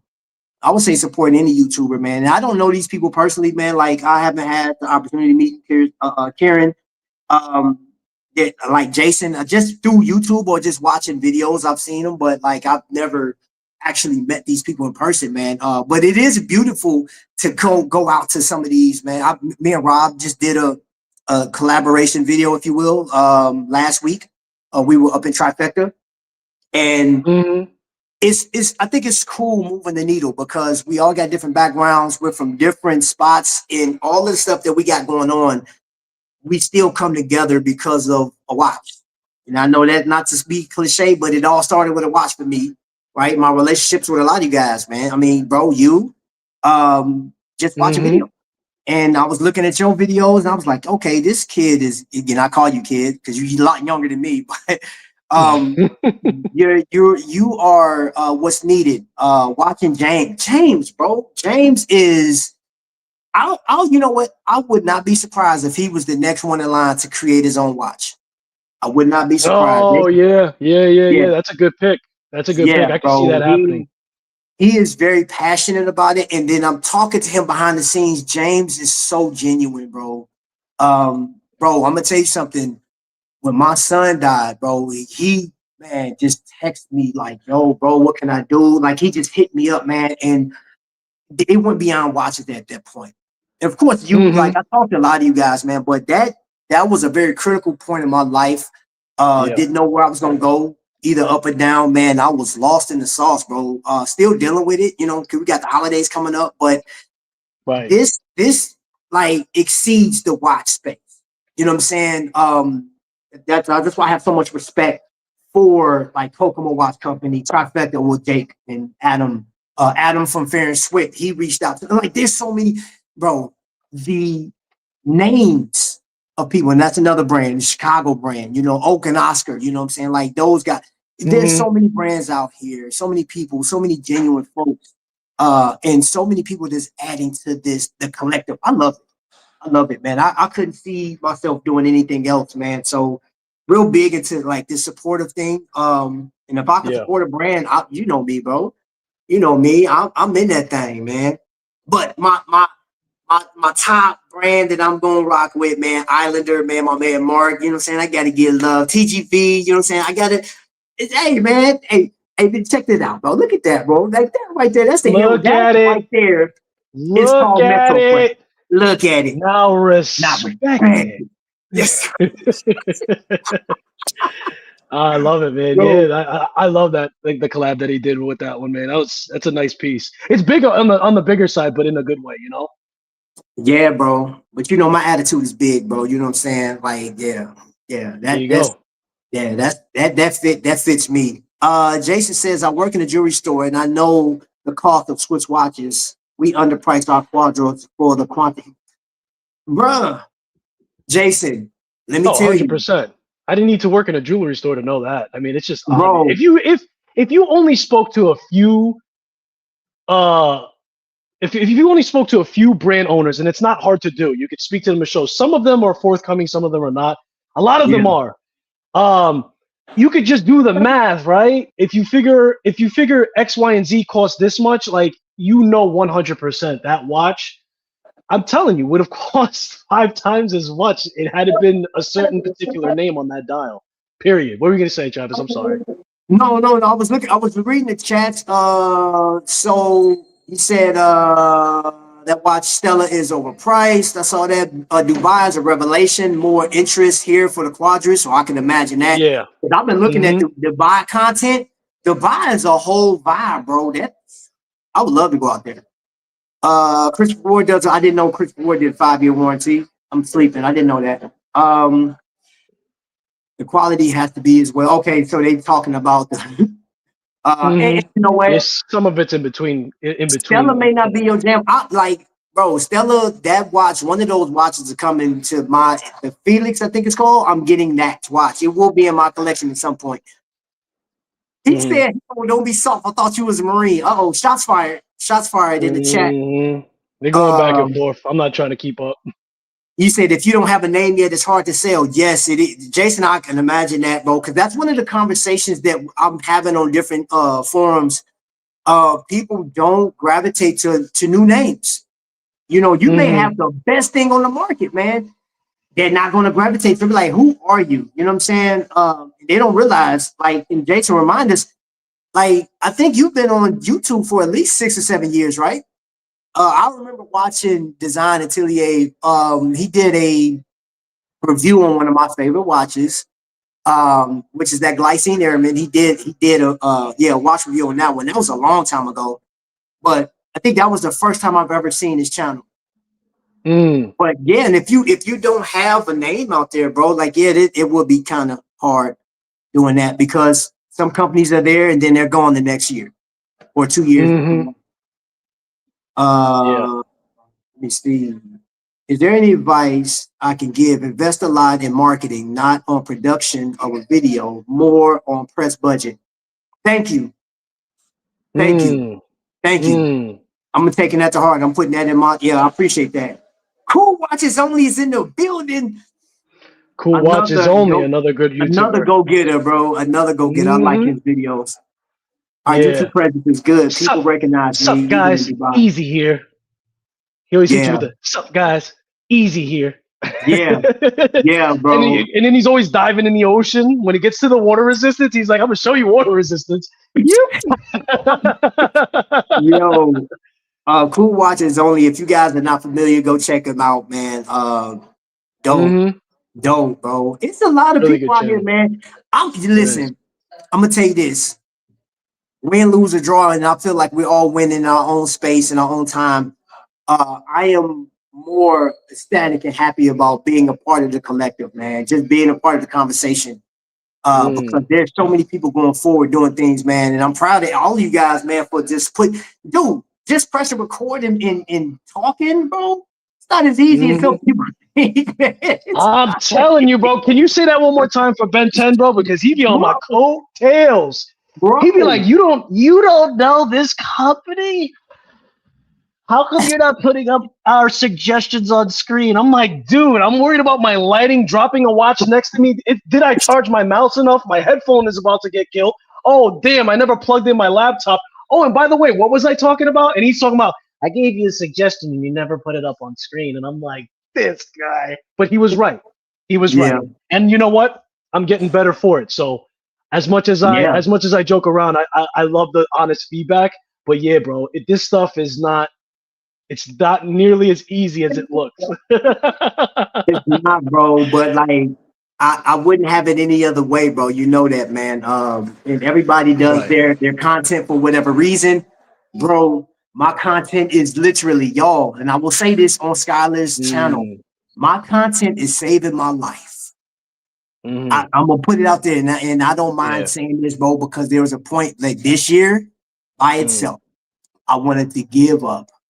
And that's no lie. I wanted to give up, but I appreciate everybody, the love. Bro, you know, I sold some watches on the strength of my son. I sold some watches that I really didn't want to get rid of, but his memory meant more to me, and I wanted to find the killers, right? So I sold my watches to pay for that, to put into that money, because Crime Stoppers only gives like $1,000 for information. I said, no, we need like 5,000 to 10,000. So I start selling watches, bro. I start getting people, man, and you and a whole bunch of other people helped me, bro. Like, so absolutely. When I tell you that horology for me is deeper than just coming on saying, yo, what's happening? This your boy Trap Vision 3D. We're gonna be talking about this watch. No, man.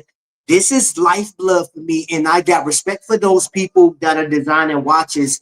And even if it's just to buy a yacht or put food on the table for your children, I don't care what you spend the money on. I love the fact that you had the cojones to put your design, a part of what was in your brain, out on wax, and we get to either chop it in half or sport it for the rest of our lives. You know what I'm saying? And pass it down to children. You know what I'm saying? Or maybe it goes in an estate sale and somebody's like down the line, like, yo, I remember when this watch came out and I get it in this estate sale. It's all mine. I love it. Hey, I don't care how it gets there, man, but there's a piece of you out in the world. Just point blank period. There's a piece of your thought, your identity, what you put your hand to. That's why I got respect, man. Even if it don't work for me, every watch that come out, I'm like, I can't fool with that. But that doesn't negate the fact that, bro, you put a design out there, and I have a Longines and a Seiko out here, right next to me. I'm not even gonna put it on screen because you guys know what those are. Those are big companies. But I'm going to rep a company like your Islander, your Noctua, you know what I'm saying, or a design atelier, even Karen. Like I will represent them, because these are people that worked at design, they worked at their craft, and now they have an opportunity to put set watch on your wrist, set watch to be reviewed and to be either awed or poo-pooed on, if like my grandbaby would say, poo-poo. Yeah, bro. So you can do what Skylar says at the end of the day, respect it. All right? Respect. That's all I'm respecting. I'm off my soapbox. Yo, man, no, and thank you for taking us on that journey, bro. Because like I think you hit it on the head, and this means so much more to me than just creating content just to create content. I did this so like that I could connect, and I think we effectively have done that. And Ben, I read all your chat, guys. Ben 10, I know that we just mess around and stuff like that. We have so much fun. It's a brotherhood of like teasing and hazing. But at the end of the day, man, it's all love. We all respect each other here. And at the end of the day, we all want to just see the watch enthusiasm or the watch culture or whatever you want to call it, the market and the watches that come into it, man. We just want to see things get better, improve, and flow in the right direction and grow the pie instead of slice more slices out of it. So that's the main objective of it all. And we've built phenomenal connections here and so on and so forth. I hope we just get bigger and bigger every year and connect to more and more enthusiasts and other creators and everything else. So that's the whole objective and that's the whole point. I hope you guys had a good time because I'm hungry. That's the only reason why I got to stop right now. Yes, I got to eat something, man. No, because this is been a great live. And I want to thank you for inviting me to your live stream. We've been on for 3 hours. And now it's time to go because Trap Vision is hungry too, bro. Hey, listen, I got to get some more pancakes. Y'all playing with me right now. I hear you, man. I hear you. They're probably looking at you like, yo, that man's been sitting there for 3 hours, didn't order water. They're going to call somebody on you. Travis, though, seriously, on a real note, thank you so much for doing this with me, man. It was so much fun to have somebody to bounce something off of. You are an artist in your work, and for you to take that over to my channel is a freaking honor. I would curse, but you know how I am. So much fun. And everybody in the chat, thank you for chiming in as well. Sign us off, Travis. Go ahead and take us off. Hey, man, to everybody that's in the chat right now, my man would say thank you for spending your most valuable asset, which is time. But we had some true gentlemen in there. We had a number of people that we definitely appreciate. Design Atelier, Jason, Ben 10, Hannibal, everybody. We have veterans, we have watchmakers, we have YouTubers, we have enthusiasts. Thank you guys so much for spending this time with us, bouncing a lot of ideas and keeping us engaged and engaging with us, man. Listen, it's been a blessing. It's always a pleasure talking to y'all. And until the next lightning strike, y'all be blessed. Now respect it.